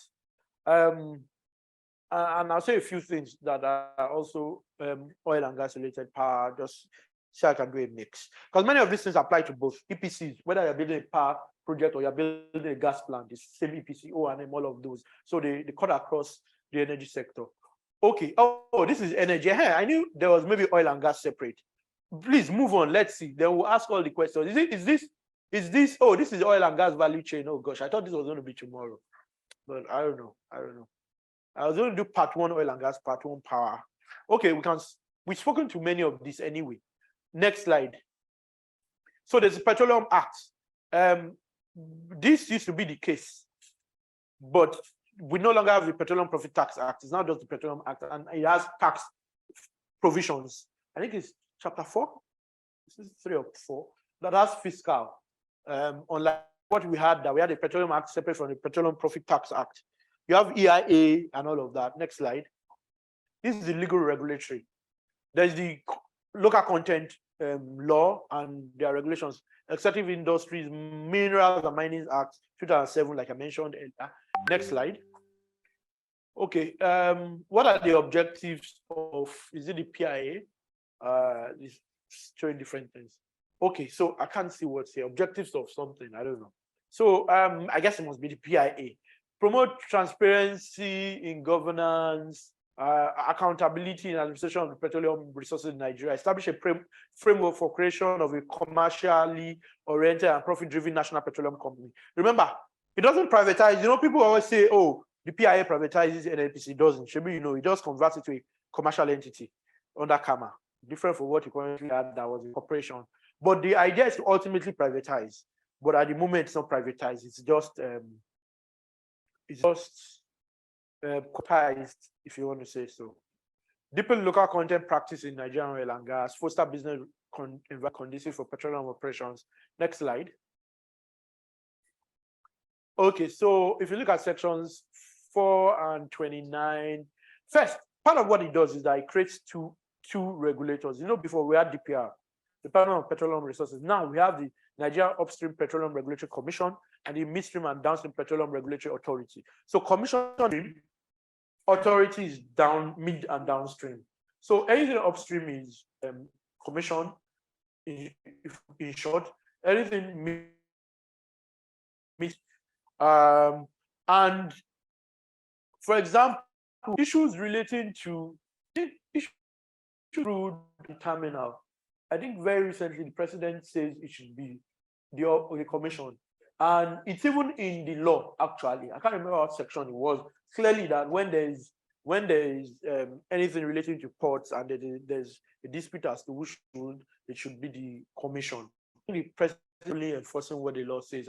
The authority was fighting over that though, because it's clearly in the PIA that it should be the commission. So the idea is to commercialize. Now, remember that the NNPC is now just a share. The government is now just a shareholder in NNPC. It's no longer like its agency that can collect all the money and all the money is going to federation account. Now, the idea is that some monies will still be going to the federation account, but it's a fraction. I think is it 30% or so of its profits that will be going to the federation account. some monies will be going to there's this fund for frontier areas, So you have all of those new arrangements, or like what you previously had, that all the money just went straight to the federation account, and you had to start begging to collect money to be able to pay your, you guys hear cash calls. You know what a cash call is in the oil and gas industry? When you want to spend any money upstream, each person has to bring their own share. Aside in an unincorporated joint venture. An unincorporated joint venture means you need to set up a company. You have a contract. Anytime we want to spend $1 billion, because I have 60% of the asset, I bring $600 million. You have 40%, you bring $400 million. Many times government, they have money. The oil companies will have to either lend them or go and borrow money on behalf of them, government. So it was a big problem because the assets were making billions, but all the billions that were NNPC share were just going straight to the federation account. You guys remember federation account issues? That AG Fed and AG Ogun, AG Fed, you know those ones, particularly that debate around the first line charge, that what the government was doing. I like to write, but I've not written here. You don't have a pen. Anyway, the way the first line charge was working was that when you have the budget, money should go to federal government, states, sort of local governments. But what they were doing is that they were saying money for joint cash call, money for federal, money for state. Rather, it should be money for federal, money for state. The federal will use his money to do whatever he wants. But they were collecting it directly from the budget, from the foundation account, as if it was an entity. Rather, if I want to take care of my kids, I collect my salary. Abi, not that my kids have their own salary. That will now reduce what everybody else gets. So if I earn 10K, yes, ma'am. Oh, okay, thanks, ma'am. Grateful. I thought you were raising up your hand. Sorry. Thank you, ma'am. So you would have first line is federation state. Then the federation can use its money for whatever, cash calls, etc. State can use its money for rail, whatever else. So, but what they were doing before 2002 is that instead of federal state, they were doing federal state cash calls, as if it was one of levels of government. And these guys went to court, states. I think it was in AG Fed, and was it AG Ogun State or something? They went to court and sorry? Okay, so it's AG Abia, thanks. And the Supreme Court held that cash calls were not supposed to be on this. Federal collect his money, state collect, federal, you can now go and use your money for cash call. Not that you will remove money from the budget. Okay, let's return our pen so that we don't finish it. Thanks for being so kind. Thank you so much. I appreciate it. Thank you, ma'am. Yes, ma'am. So that's what that decision stated, that you cannot, it can't be a first line charge. It will be a second line or whatever else you want to after the federal has gotten its own. Similar to the ladies here. Imagine they say every employer must pay kids' salaries. So it means you can have 50 kids. At the end of the day, no other worker will get paid. Because by the time you pay all your kids' salary. So, but what happens is that you collect your salary and do whatever you want. And that means you will not want to have 50 kids because you know your salary is only an amount. But imagine that it's every kid collect a salary from the company. Then we are in trouble. We men are in trouble, I guess. Okay, so that's the way it was working. So now also, before you had OML, OPL, OEL, because remember it was oil mining lease, oil prospecting license, oil exploration license. But because we are moving, I remember what I said from the beginning. The Petroleum Act didn't really recognize natural gas. So it was all oil. But now the PI is petroleum. I remember petroleum is gas, oil, and even bitumen. You understand? So it's oil, gas. So that's why it's now petroleum mining lease, petroleum prospecting license, petroleum exploration license, not oil, because it's not limited to oil. Both gas, if you are even for a gas asset alone, you can get your lease or license. You might not even be interested. There are You know, there are two types of gas finds in Nigeria where you find gas: associated and non-associated gas. Associated gas is gas together with oil in a field. And there's non-associated gas. That's why you see, if you see a document and you see and it's oil and gas, you see AG or NAG. AG means non-associated gas, AG means associated gas. That's when I talk about gas. Once you see NAG first and later see AG, you can be sure it's non-associated gas and associated gas. In Nigeria, we have, you know, Nigeria has more gas than oil. You know, we're a gas province with some oil. We're not an oil province. We have oil, a lot of oil, but we have more gas than oil. We have some oil. We are a gas country with some oil. We're like Qatar. So I've explained to you, you can't put that gas in your cooker. You can't put that gas in, you have to process. You don't process. Then there's no infrastructure, like pipelines. Then it's sufficient. Remember the AKK government is building, Ajaokuta Kaduna Kano pipeline. You had all the gist around corruption. I'm not saying it's true or not false. I was advising on AKK, or we still are. It's not closed. It's just that the Chinese, you know, the Chinese ran away. They said they're not financing again. I think it's public news. That's why I'm saying it. I knew this maybe 2 years ago or a year and a half because I'm advising on it. So government has been using its own money, equity, instead of getting loans to build the pipeline. So that it will come on stream. So before we didn't have pipelines, nobody was investing because, and then I always say to people, we make a mistake in this part of the world. We think that private sector should build all infrastructure. No. Government in the world build the backbone infrastructure from taxes, loans, whatever. Private sector come to extend, expand, tee in, or tie in, but not build the backbone. It's government that builds the backbone. Everybody else now extends. They now extend, build wires, build connection, do whatever, invest. But not, that's why telecoms, you know, telecoms is quite poor in Nigeria. Internet is poor. Because the backbone has not been there. You know, you can't expect any company, or else they won't make their money back. If the backbone is $1 billion, when are they going to make their $100 billion? When are they going to make their money back? Nobody wants to wait for 100 years. That's why nobody can build new transmission systems. Was I doing a research, or someone was telling me their research result? Anyone that wants to build, really make a transmission network what it should be, will take 100 years for them to make their money back. Make their money back, not make profit. So some things don't make sense. It's government that should do it because government is a continuum. He's president today, someone else is there, but government remains. But business, do I want to die before I start making money? No, now. I'll be here in 100 years. I don't think anybody else will be here in 100 years. Yeah, I'll be here in 100 years now. So I'm not sure I want to do that kind of business because I also want to live a good life. I don't believe in so I have a few views about certain things. Some women will hate me for this. I believe in parents making sacrifices for their children. I don't believe in parents sacrificing themselves for their children. But most women believe in sacrificing themselves. Some women will say, oh, you know what, I don't care if I don't become anything in life, but as long as my children are good. Look at you. Before, I must have bought 3-4 cars before I bought 1 car for my dad. I must have bought 100 shoes before I bought 2 shoes for my parents. I'm not saying it's good, bad, but that's the reality of life. Because there are things that you are chasing yourself. There are things chasing you. So if you sacrifice yourself you are just going to suffer.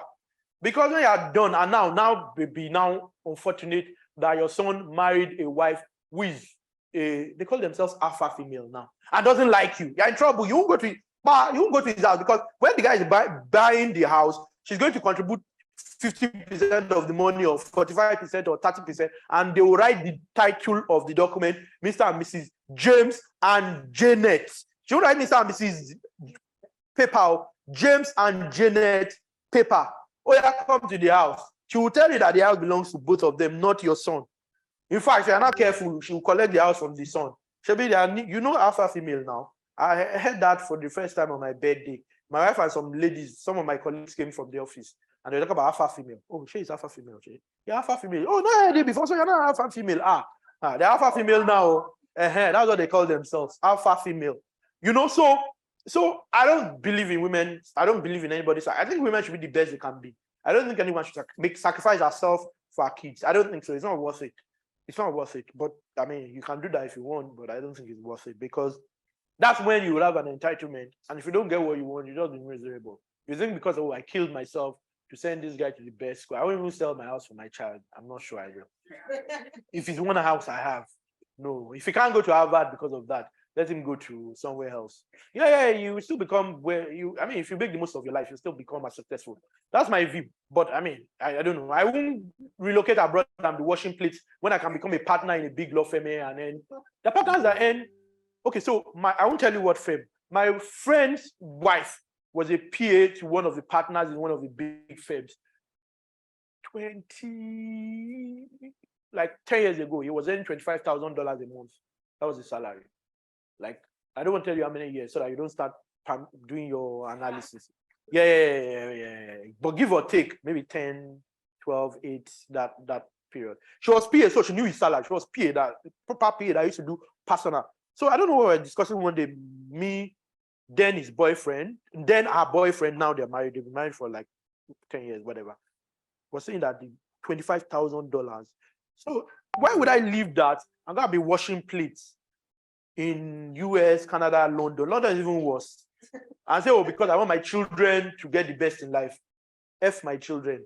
If that's it. Because if God is taking you here, why do you want to stay here?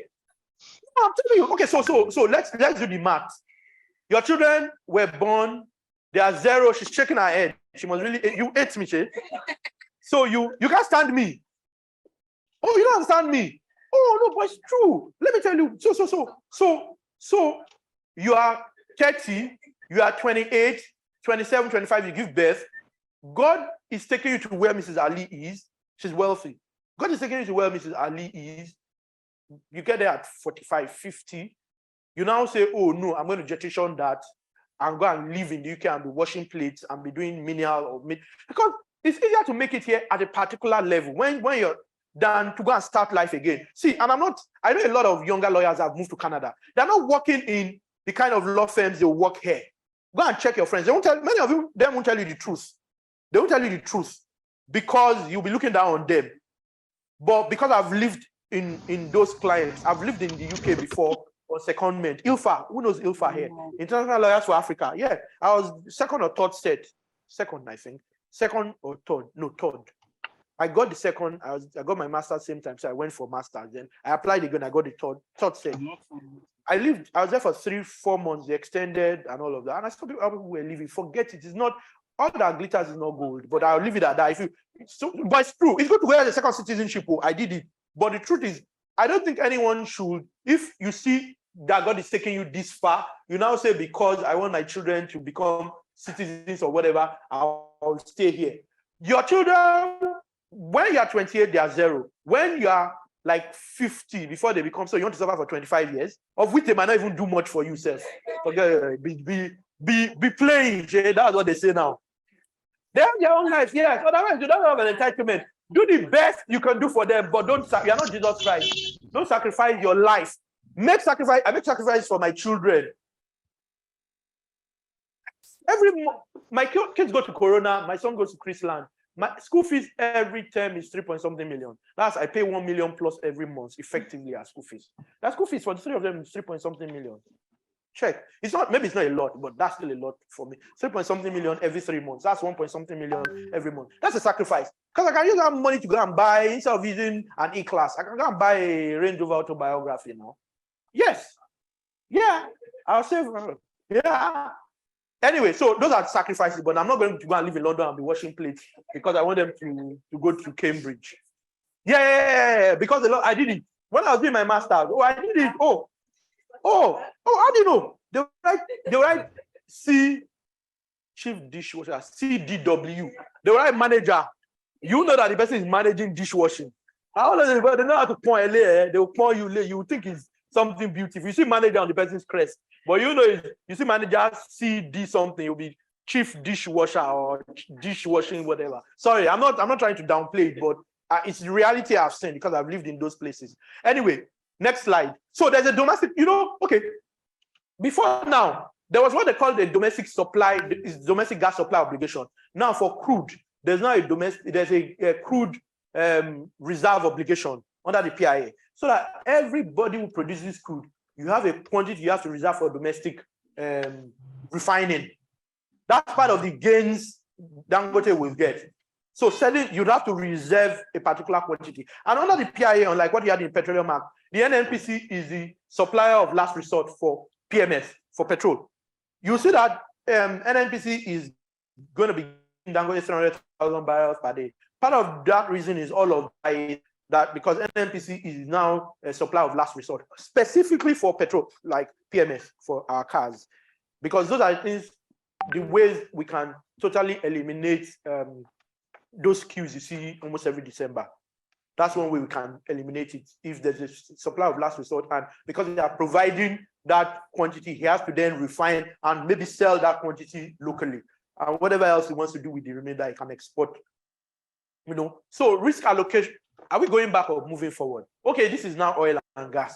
So when you do any deal, I'm doing a consent transaction. If you do any deal, you want to buy an asset, you want to sell an asset, you have to consider consent in the oil and gas industry now. You know, you would have followed this deal. That was ExxonMobil's asset, and Buhari approved it. And the Upstream Commission said no. Why?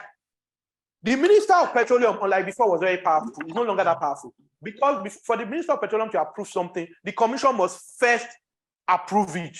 It's now two ways. If the Commission approves it, the Minister doesn't have to approve it. But if the Commission doesn't approve it, the Minister cannot approve it. Do you get the difference? The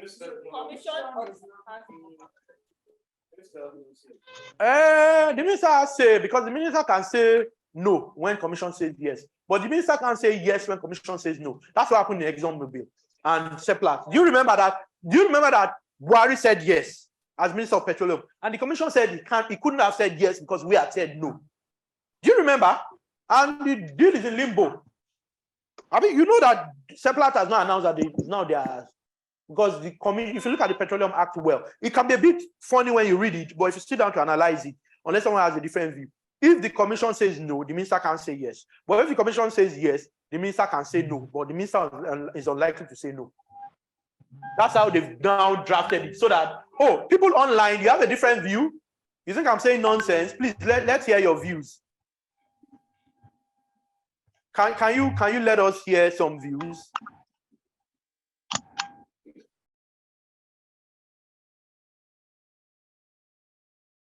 Especially if you have people from Olaniwu that advised on that ExxonMobil deal. And I know there were debates around, because, you know, it wasn't an asset deal, it was a share transaction.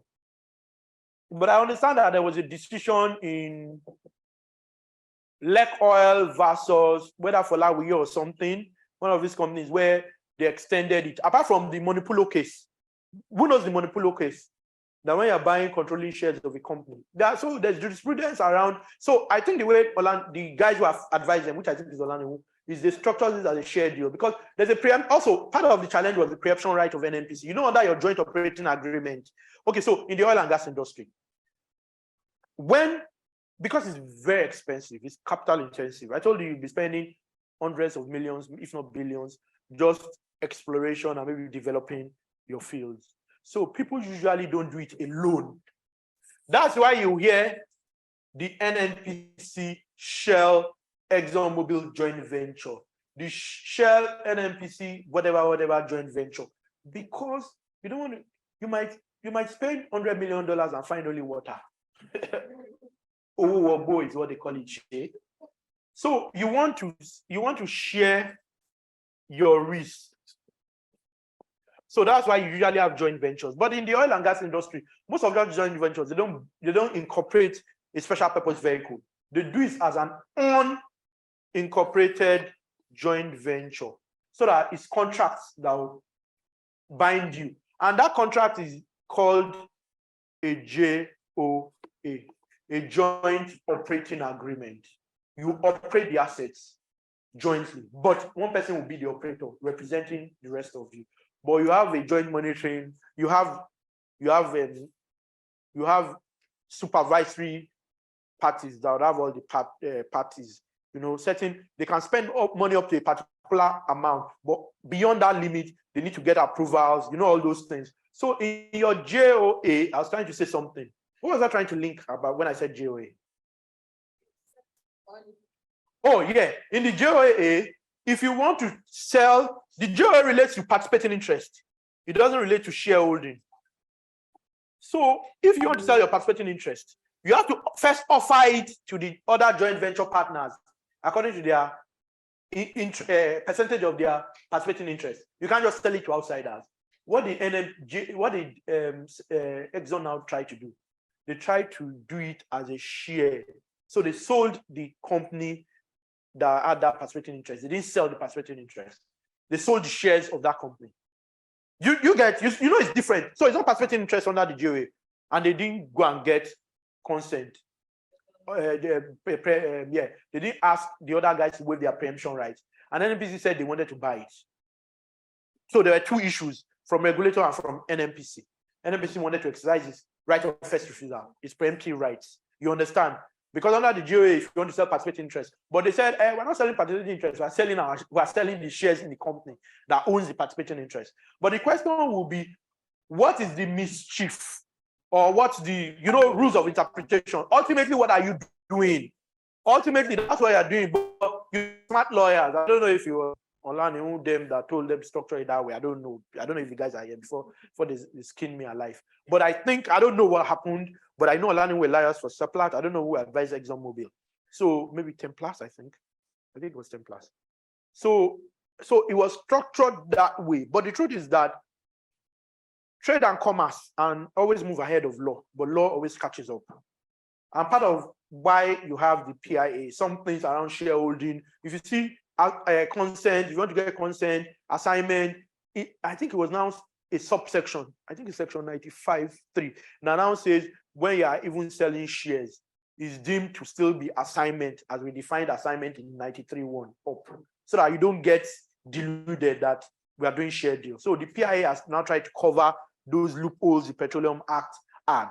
So in your GOA, you have operator, you have all of those things. So when you're doing a deal, you have to first check what are the consent requirements. Do you need to get the other parties to waive their rights? In fact, I'm doing a transaction now. We're having serious issues because, when Amcom takes over people's assets, they sell it. So they took over a particular rich man's asset. You might know him. There were rumors that he had something to do with Toke. The rich man that had something. His name. Sorry, I have some controversial views, but let me not say because of that lady. I'm scared of her. I have a few controversial views, but I'll leave it at that. I think there's some men you shouldn't sleep with. The day you do, your life starts to slide down. That's my view, but maybe it's wrong. Wow, Shay. Sorry, that's why I said it was controversial, but I apologize if it affects anybody's sensibilities. I'm not saying it is or it isn't, but they're selling his assets. So I'm advising on one. I won't go into details. And there are issues around preemption rights and all of that. And I'm saying come and buy these assets, but they're not dealing with the preemption rights. And they're saying you would, the way you non-refundable deposit, all those conversations. And they're saying pay no. So my view is if you pay non-refundable deposit and then the guys that have preemption right now exercise their preemption right, what happens to the money we paid? Because the deal didn't close, not because of us, but because the guys exercise their right of first refusal. But you've collected a non-refundable, a lot of money, tens of millions of dollars. You collected it from us. What do you think? I think you shouldn't do that kind of deal. You should put it that if the deal doesn't close for no fault of ours, you refund our money. Maybe you even put it in an escrow account with interest yielding, so that you get both the interest and the money back if your deal doesn't close. That's what I think, but you may not agree with me. But that's what I think.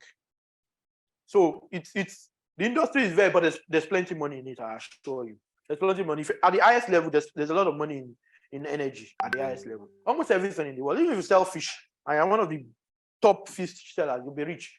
What else do you do? Anything. Even if you are anything at the highest level, you're going to still make money. As long as you're at the highest level. Next slide.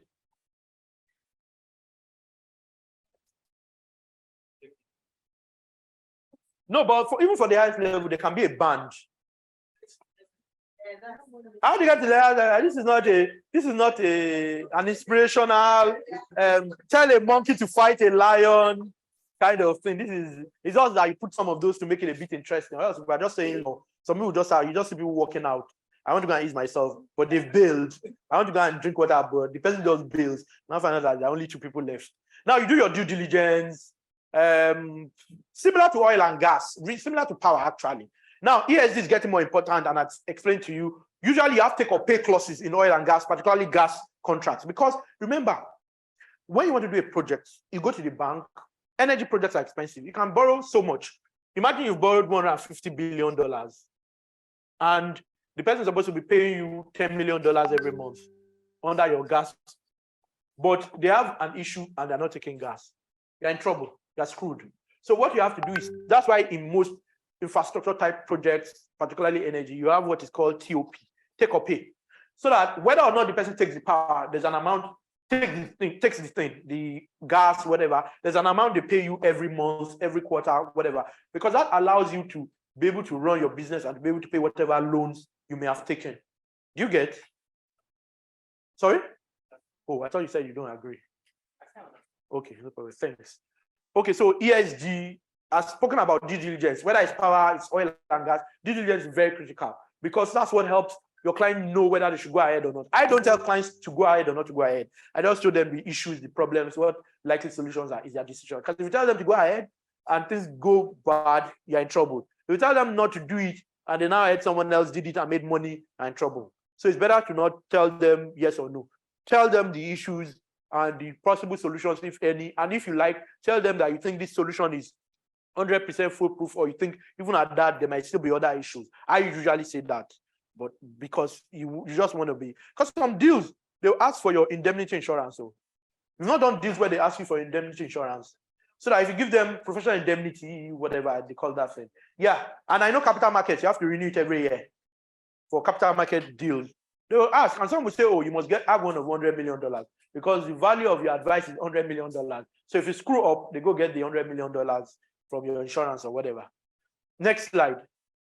Yeah, particularly international deals. Yeah. I think I've done a few where they ask for that, whether in my previous employment or my current. Next slide, unless you say we are done. Regulatory authorities, next slide. Minister upstream, we discussed this, midstream. This is for content, Nigerian content. Next slide. National Oil Spill and Detection Response Agency, NESRIA, Federal Ministry. Yeah, I did a deal with one of the big firms and they made a mistake. NESRIA generally doesn't apply to oil and gas, only to a limited extent. They went to put NESRIA on something. People are from notice, I'll tell you. So when back and forth emails, they are one of the biggest firms. Their partners are copied. So when I now said, I think they made a mistake, when they were not going to reply that yes, they agree, they now remove the partners that they agree. I felt like putting it back and telling them, thank you for agreeing that you made a mistake. But I just said, let me not be pets. But that's what they will do. Oh, yeah, I know the firm.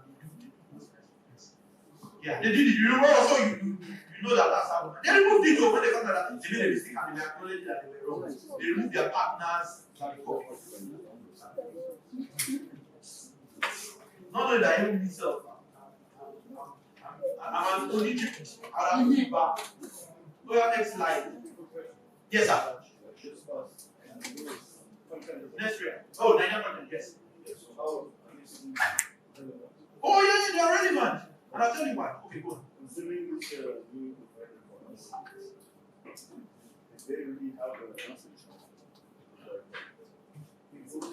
Okay, yes, they do. Okay, so I'll tell you. We will do so local content like every law. Law is made for man, not man for law. And I'll tell you why I say so. And you remember, let's cognite ad impossibilia. The law cannot command the impossible. If you don't make that thing in Nigeria, and there's only one place in the world they make it, is either you want it or you don't want it. Your local content cannot make it appear suddenly in Nigeria. For example, if you make a local content law that aviation, gas turbines for Concorde must be made in Nigeria, you're only being stupid now. It won't work. You get? So ultimately, the issue is local content work only to the extent that you have local capacity and or the circumstances support it. If the circumstances just make it impossible. And remember what I said about political capital. Dangote wants to build a refinery. The best way he could do it was to bring Chinese and Indians or whatever. If he uses Nigerians, he will still be at 10% today. Would you force him to use Nigerians? I don't know if you guys saw one program whether Emefiele brought the Stanbic man. What's the Stanbic man's name? I really like that man. Peter side. He brought talking about how regulation, taxation makes it difficult doing businesses and it prevents younger people from being successful in Nigeria. But he was not taxing Dangote. No, it doesn't affect you, Dangote, because and Dangote said, I think it was Dangote who responded that it's true, that he doesn't think the regulators are fair in this country. Everybody's coming to collect something or one thing, they're always stressing you. But I'm a tough person. I'll fight you and I'll get something like that. Whether I was saying it or it was Atedo that was saying that Dangote does it, I can't. But Dangote was there. I don't know if you guys saw it like 4 years ago. He had something where they invited Dangote, Atedo, and a few other guys. If you are not a fighter, it will be tough. Because today, these guys will come. Tomorrow, Alpha Beta will come. Day after, someone else will come. But that's what it is in this part of the world, and that's why the Business Facilitation Act was passed. And part of what I saw in that act is that if you are doing a project, there's no way you'll be doing a power, it's kind of refinery. Environment is there, finance is there, forex is there, local content is there, almost everything. Business registration is there. You'll probably be talking to several. Okay, let me give a small story. My wife and I have a small logistics more haulage. We have trucks, those big trucks that go to Abuja, Suleja, Gombe. We have over 200 permits. And I'm not exaggerating. Yeah, if you go to a particular state, you need maybe like 30. And you might not go to that state again that year, but of course, the chances are you will go. So, we have over 200. So I wish, sir, I hope you're not blacklisting me, because I can see you writing that I'm going to deal with this guy. Please, we don't make a lot of money in my office. So, you will. I wish even Lagos could adopt it. If you are doing something and there's a main regulator, let that regulator within a period of time, ask you for all the documents they need to be able to deal with other regulators and then deal with those regulators. So you have one point of contact. Not that you go and meet this one today, you go and meet that one tomorrow. As you're finishing this one has served you something. Yeah. It's just, and that's not what they do abroad. Abroad, you meet a main person and gets everything else. And you pay a single fee that caters to every other regulator. If it's 100 million, you pay 100 million, they give this one 10 million, 5 million, and then you get one license that covers everything. Or, not that, okay, I'll tell you a story also. Sorry, I have a lot of stories. I have, if you know Lagos Business School, opposite Lagos Business School, there's a filling station where they sell gas, cooking gas by the side. My wife and I own that business. Further down, we're building a bigger gas plant, and we've been on this for 2.5 years just to get permits. 2.5 years. I know people small. Because I teach at the Center for Petroleum, Energy, Economics and Law, and in UI. And a lot of my current students, past students, are big guys in DPR and everything. Even with that, DPR wasn't even a problem. The problem has been Lagos State. And I'm not saying to cast aspersions. It's just tough. Doing business in Nigeria is, when you now break through here, you can make plenty of money because the market is huge.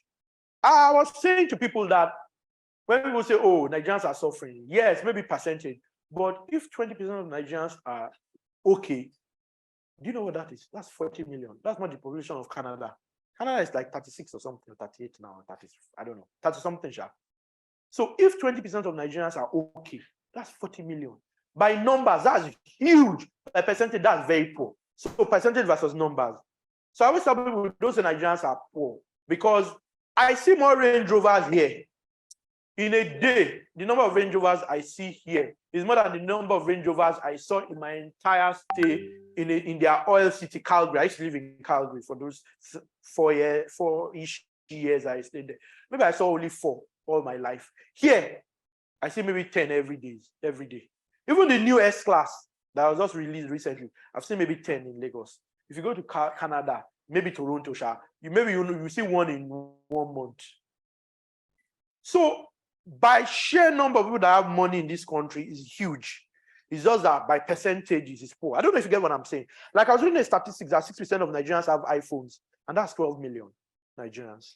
That's huge. They don't respect us because our leaders are not doing enough. We should be a country respected. If those numbers, that's like half of, that's bigger than Sweden. That's bigger than Qatar. How many are there in Qatar? That's bigger than Norway. So I also query when people say, oh, Nigeria is third world, bad, blah, blah, blah. Most of the very successful countries, they are few. So if you have plenty of resources and you are few, it will go around now, even if your leaders are thieves. But our resources is for many mouths. Sweden is, do you get the point? Sweden is, those countries, Scandinavians, that they say are the best countries in the world, is 3 million, 5 million. So, right? Am I right? I don't think any of them is up to 10 million now. All of those Scandinavians. So at times, I think we should speak positively about our country, because even though there are issues, but if Americans go through what we go through, with their madness already, or they want to kill themselves. I don't know if you saw a lady that one guy was harassing at a filling station. I think she entered a car or something. No, she shot him. Oh, you see that one that she shot him? Oh, it wasn't a skit, it was real. It's those videos, it's those surveillance cameras now. Oh, I thought it was a skit. No, it wasn't Mr. Macaroni, it was real. It wasn't a skit, it was real. So imagine, that's why, of course, our gun laws cannot be liberal. Next slide. People are already leaving, you see. I'm just saying too much. Next slide. People are already working out. Please, let's quickly finish. Next slide. Okay, midstream, downstream, what they should be doing is mostly downstream. So everything you want to do downstream, you want to have a filling station, you want to process, you want to have LPG plant, you need license. You need licenses now. And I know they gave a June 1 deadline for everybody who doesn't have a license to doing midstream stuff to go and get licenses. I have some clients like that. Maybe that's money for me though. Next slide, because I'd have to help them process. Okay, so key contracts, GSA, GOA, upstream gas, oil. These are things you will then have to read yourself. Next slide. Asset purchase agreement, if you want to buy production sharing contracts. Okay, so I'll tell you the history of production sharing contracts, particularly in Nigeria. I think we used the Indonesian model PSC, or the first PSC in Nigeria was Indonesian model. Remember the story I told you about cash call? That if they need to do a project and they need $1 billion, everybody will drop 400, 600, whatever it is, according to their participating interest. So they found out that companies now found out that, but we can push all these risks to these IOCs that already have a lot of, these IOCs are rich, $1 trillion, whatever is bigger than trillion. Many of them are worth much more than trillions of dollars. Mobil, Shell, the 7 sisters, is it 6 or 7 sisters? That's what they were historically. They're extremely rich. So they would say, okay, you know what? Instead of us dropping under joint operating agreements, under whatever we do, let's start doing production sharing contract. They will take all the risk. If they find oil, they'll take their costs that they had expended. They'll pay royalties and tax, and we'll share the profit with them for giving them the assets. That's why they started production. That's why they call it production sharing contract. You share crude. They call it profit. That's why they call it profit oil. You share what the crude that is left after you've used crude to pay taxes, royalties. They've taken their cost. Of course, with time, they started to gold plate. I don't want to start telling you all the stories, but I think I'll leave it at that so that we can leave. No, why don't you write questions so that, okay, well, ask. Is carrier agreement the same as production sharing? Oh, interesting question. Now, the way carrier agreements work is that we need to spend money. It can be in a PSC, it can be in a GOA. We need to spend money, either as a contractor group under a PSC or a GOA. And I have money. We are 3. He has money, both of us don't have money. But we all jointly own the asset. He can spend the money on behalf of us. So maybe we need to spend $500 million. He owns 60%. You and I own 20-20. So he's supposed to drop maybe $100 million. Supposed to drop 50. We're supposed to drop. He owns 50, Abi. No, 60. 60 million, 20 million, 20 million. Not naira, it's dollars. No crude oil is dollarized. But we don't have money. We just started. We just found the oil. He will say, okay, I will spend the 100 million on behalf of both of you. He's carrying us. That's what carry means. It's different from PSC. PSC is the overall overhead contract. But the carry arrangement is just between us. In our PSC, we are the contractors that are supposed to drill, find oil, and we start sharing with government, NNPC. But We don't have money to do something. He has money, he will carry us. So we have what is called a carry agreement. So in the carry agreement, you have certain rights. You say when they find oil, instead of us collecting 20% of the oil, he will be taking 10 from me, 10 from you, or 15 from you, 15 from me, 15 from you, until he recovers all his money plus 300% interest or something. It's usually one ridiculous at times interest. So when he now collects the interest, we'll now be taking our 20, and he's 60. But until then, maybe we'll get in only 5. We'll be taking the remaining until he recovers the money he spent. That's carry agreement or arrangement in the oil and gas industry. Now, transportation agreements, GTA, there's what is called the Gas Transportation Network Code now. Please go and read this. It's a bit technical, but if you read it 2-3 times, you'll get it. Next slide. Joint venture, service contracts, risk service contracts. Next slide. They are all of it. You can read them. Investment opportunities. Yeah, this is the one I like. There are all sorts of investment. Also, we did Dangote refinery. It's not refinery alone. It's refinery and petrochemical. So there are huge opportunities. I'm not saying you solve all our problems, so, but 5% solution. If your problem is 100%, someone brings 5-10%, it's moving forward. Yeah, it's moving forward.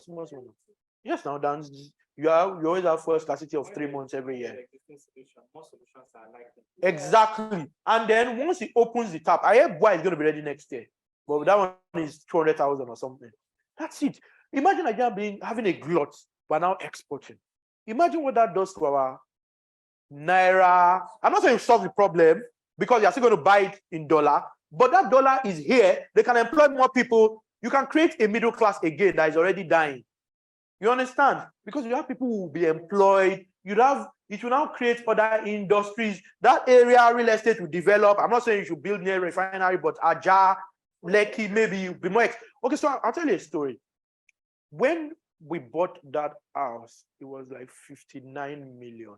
Someone sold their own for 190 million about 2 months ago in my estate. 190. When we bought it something million in 2007, and it was off plan. So we started paying in 2017. We finished paying in 2019 or 2018 or something. And we paid like 58, 59 thereabout. Now people are selling theirs for 190 million, 200 and something million. Although it's off plan and it's carcass, that's what they call it. We had to finish it ourselves, finish the inside and all of that. But people are selling theirs for 190. And part of the reasons is development of infrastructure in that area. They are building a bridge from Elegushi to Lekki one or to something, even though they've abandoned it. The promise of infrastructure, so real estate, certain other industries, even tech. You start seeing logistics techs because it can be a logistical nightmare, particularly if they're going to be moving on this route. You can imagine the number of trucks that will be moving. So people start developing infrastructure, technology stuff, people, even consultancy, because it's contractors. So we advised one of the contractors at some point that we're going to be supplying gas or something. They were building the pipelines in the free zone, and not me, my team advised, one of my partners advised the contractor. So there'll be more money for you and I. Consultancy, other industries, other contractors, subcontractors who have their own lawyers. It's going to expand job opportunities. The money, rather than going abroad, will remain here. Some will go abroad, of course. A large part will remain here to do other things. You understand? I don't know if you understand.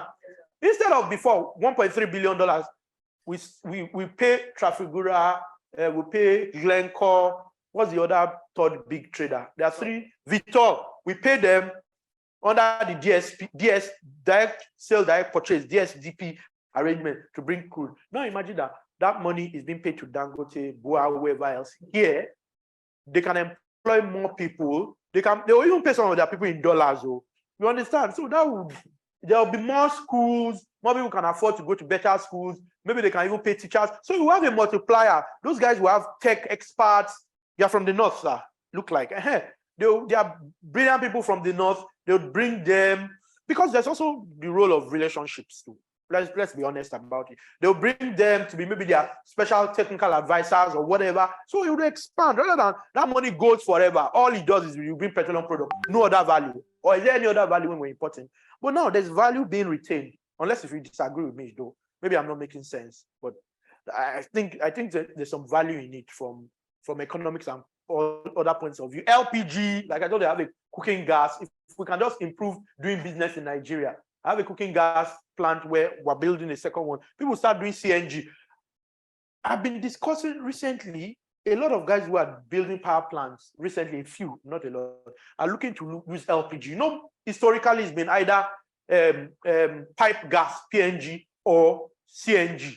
More people are now saying, I was surprised when they're talking about they want to use LPG, cooking gas, so to power their power plants. Some guys building mini grid. I have a client, what do you call it?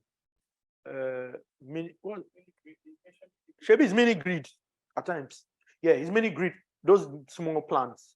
Yeah, it's mini grid, no more than 1 megawatt. And they want to use LPG to power it. And not CNG. And I was surprised. Some are even saying dual fuel, CNG, LPG. And I'm like, technology and people are pushing the boundaries.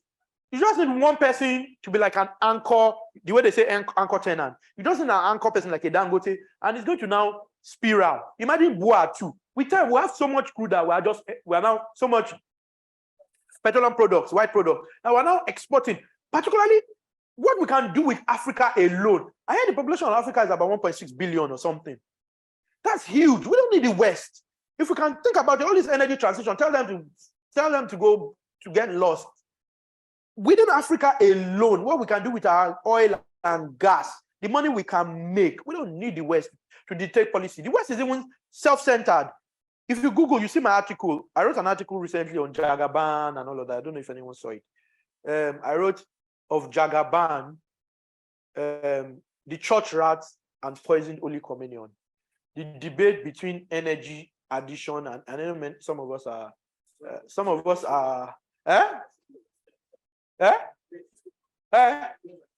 you saw it, yeah, on energy transition. That was my article.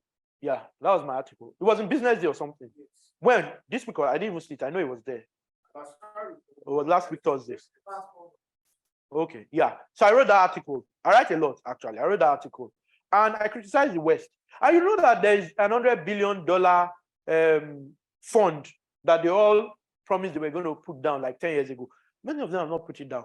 And they want us to stop selling gas. And they develop with coal, not even gas. So coal that is very, very, very dirty.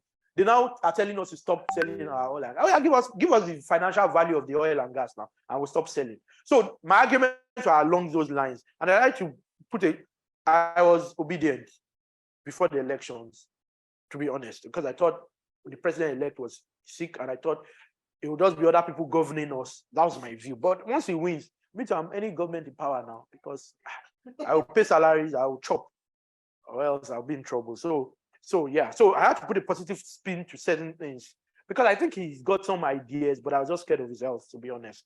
Yeah, and I was obedient, but not the abusive obedient, though. I wasn't fighting anybody. Yeah, but I was. But now I'm not in a government. I'm anybody that is willing to pay for my advice. Yeah, laughing that look at this guy. He's sold out. No, not really. It's just I must eat now. Because no, I wasn't batified. I'm not batified. I'm not anything id. I'm just whoever wins. If you give me work, I do your work well, and I move on.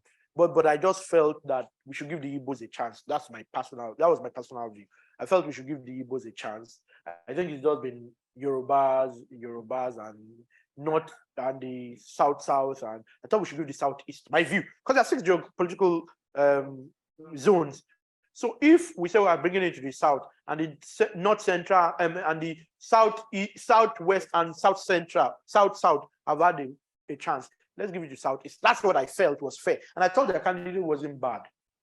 Oh, you're batified? Oh, okay. Now maybe I should come and meet you for work, contracts. Yeah, but I wasn't any fight. I wasn't anything. I was more on that side of let's give it to someone else and see what it will be like. And I thought our own candidate was not physically fit and maybe a bit otherwise, but now whatever.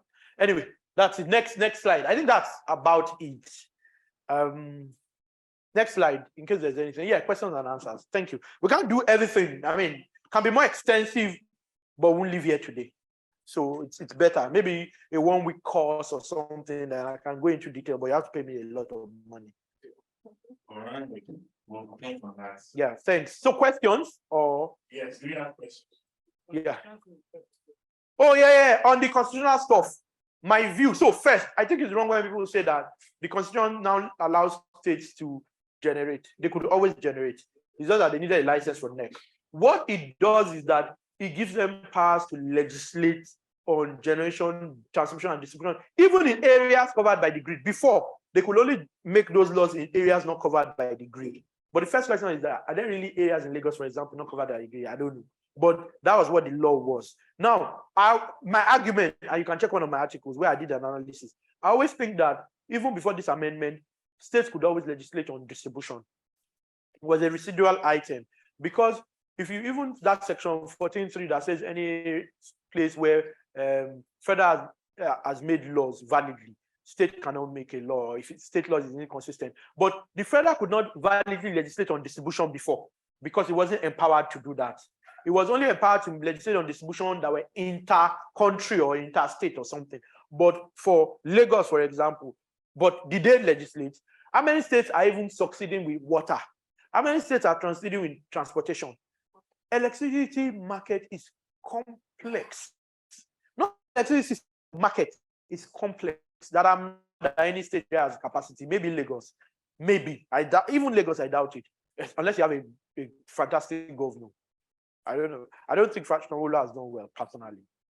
I hope I'm not recorded, but I don't think it's done well. My view, personal view. I don't think if you look at fashion life, if you look at even an Ambody, I thought I saw projects, I saw stuff that made. I think he's just more of someone who wants to satisfy certain people and get a second term. I don't think he did well personally. So imagine if you don't have a great governor, you're not going to. I rather states concentrated on last mile distribution, customer experience, forcing the distribution companies to improve their infrastructure and their infrastructure and bringing in more people. So you say you Eco Disco, you have 500 zones you cover. For all your 500 zones, get one or two people that would do this. So that all you do is you are monitoring them because they don't have enough people, personnel to force people to pay, to get certain things, to meter, apart from capacity financially, they don't have enough staff too. So that's why government, if you know about the sub-franchising NEC has been doing, you get a sub-franchisees to do certain things. So if you get these distribution companies like what they do abroad, you now have two people for Surulere. Anybody in Surulere can choose one of the two people that'll be their marketer. They work with the disco. The disco will ensure that distribution infrastructure is good, is in place, is modern. There's SCADA, there's remote communication and all of that. So the guys will go every now and then to check, oh, are you doing well? We want to give you a discount for this month. You paid so much last month. This month, interesting stuff. Customer experience is great. That's what I will do if I was a state. I will concentrate on distribution and work with federal government to improve transmission. I won't go and start building transmission infrastructure again, building this. It doesn't make sense. And then I won't even generate power as a state. No state is a good businessman. No government does business. Tell me one state that is doing a particular business itself successfully. Tell me what business it is. Apart from stealing, tell me what business it is that they do successfully. If you watch Stephen Harvey, that's his name, Abi Steve Harvey. I don't know if you saw this one where he asked a question, what business is the highest paying or pays well or something? That the guy now said, politics. He said, he first did his, the way Steve Harvey did his face on, wow, you don't know how brilliant and right that question is. You know what? Politicians don't make a lot of money, but they steal a lot of money. So that's it. And I saw a sticker once. Don't steal.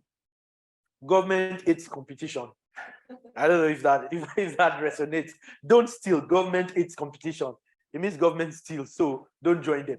Yeah. So that's what I think. They can make laws, but it's not that they can generate, and they could always do the things you think they couldn't do.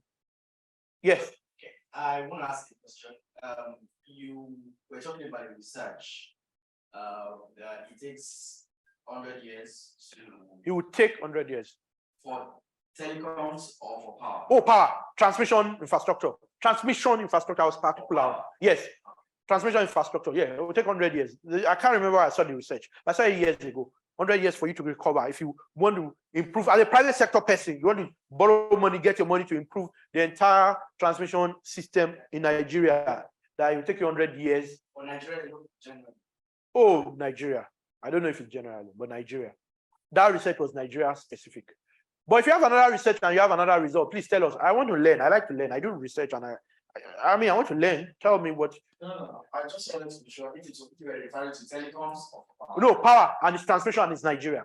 And it will take 100 years if you want to take it to where it should be with your own private sector money. Thank you. To recover, yes. Any other question? Okay. If they are still there, not tired already. I'm sure they're still there. Okay. I'm sure they are winners and games as well. And would have disagreed with some things. Yeah, I would have said it's like like controversial. can you kindly turn on your camera? Or signify by a wave of a hand. While we're waiting for them to respond, so while I was listening to Dr. Oni, I was telling myself, if you have a question, okay, I'll bring them out to you. I was telling myself, I want to take these books and read them cover to cover. Thank you very much, sir, for the wonderful session. Thank you, sir. My question, I don't know if it's a question or a comment, but you this to a view you expressed as regards a new legislation now authorizing states to generate power. No, it doesn't authorize states to generate power. It authorizes them to make laws on generation because they could always generate. All they needed to do was to get a NERC license. Now they can make a law to say we will not get NERC license, we will issue our own licenses. It's to make law, it's not to do the business, which they could always do before now. That's the distinction. Okay, all right, because a lot has been said previously that as regards how this was going to be make a positive impact generally on our electricity situation in the country. But you said it's not going to change. There's not really going to change that issue. Concentrate more on distribution and other aspects of it. So I want you to really clarify that. Then what would have not been the major solution? Because from what I've heard in other clients, so it's sort of decentralized power per se, unlike us where we just have a few grids that supply the whole country. So like in other places, it's not more decentralized. So it's not completely correct. That decentralization is not completely correct. What happens is only two countries, America and Russia, and only because of size. You know, Russia is the largest country in the world, followed by Canada, then followed by whether the US. You know, Canada is the second largest, Russia is the largest. Russia gets to part of America, Russia gets to Europe. That's how large Russia is. Now, the truth is that they have almost every country in the world that has good power supply as one national grid. Now, remember, a national grid is just a combination of different equipment connected. If you improve the equipment in different areas where they are, you will have light. So the problem also, the issue I have is that if you want to have a grid for Lagos State, first, do you think Lagos State can afford it? One. Two, do you think anybody will come and invest unless they see that it's already working? Because those are invested in power in Nigeria, are they not suffering? Are they not regretting? Many of them are regretting it. You know, some of them have lost their assets. Benin Disco, they collected it. Kaduna, they collected it. Kano, they collected it, right? So, what do you think will give a private sector person to come and invest and spend $1 billion on one aspect in Lagos State? Because government has not shown itself to be, one, a good businessman. Two, to really understand the problems so that they can now provide a solution. If those are not in place, you will just be replicating the same problem nationally in different states. What gives you the guarantee that the guys who are not paying in Benin Disco or paying in Kaduna or even paying in Lagos, if you have your own electricity market, they will now pay?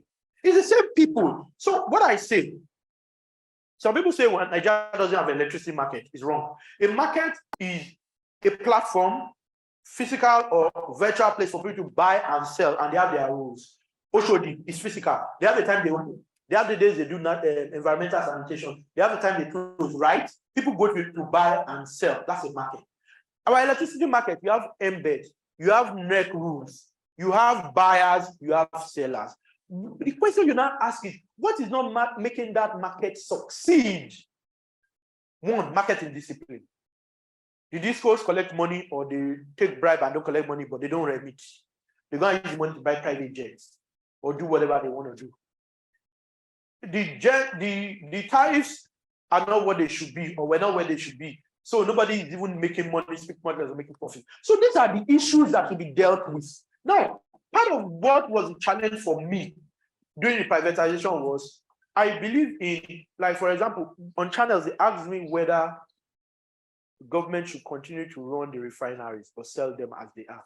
My view is that repair them and sell them as good working assets. Let the guys now take it to the next level.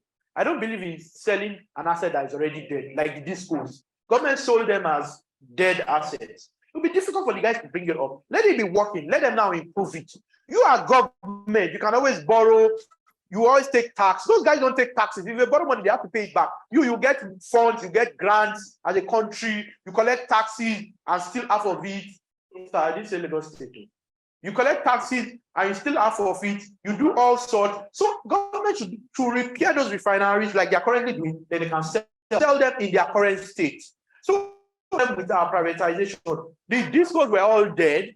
You sold them to guys that don't even have money. Many of the guys even borrowed money to buy. Someone wants to buy something that is borrowing money to buy it. Where would he find money to repair it? Because as he buys it, the lender wants to be collecting their money back with interest after a moratorium of 18 months, 6 months, whatever. So the first thing in their head is to be able to pay back before they start talking about. But if government already puts those things in working state, even if they borrow money to buy it, as long as they manage it well, they'll be able to pay back. And they will be able to get more money for OPEX, operating costs and whatever, and maybe some CAPEX to improve it. But if you borrow 70% of the money for a dead asset, you first don't even have money to buy, speak much less of repair or improve, and you have to start paying back debts. Yeah, I don't know. That's why many of them, it's not possible that you have 18 discos and almost 10% of them are, almost 90% of them are dead. Do you understand? It can't be that they are all bad business people. It must be that there's something fundamentally wrong. Some will still succeed regardless.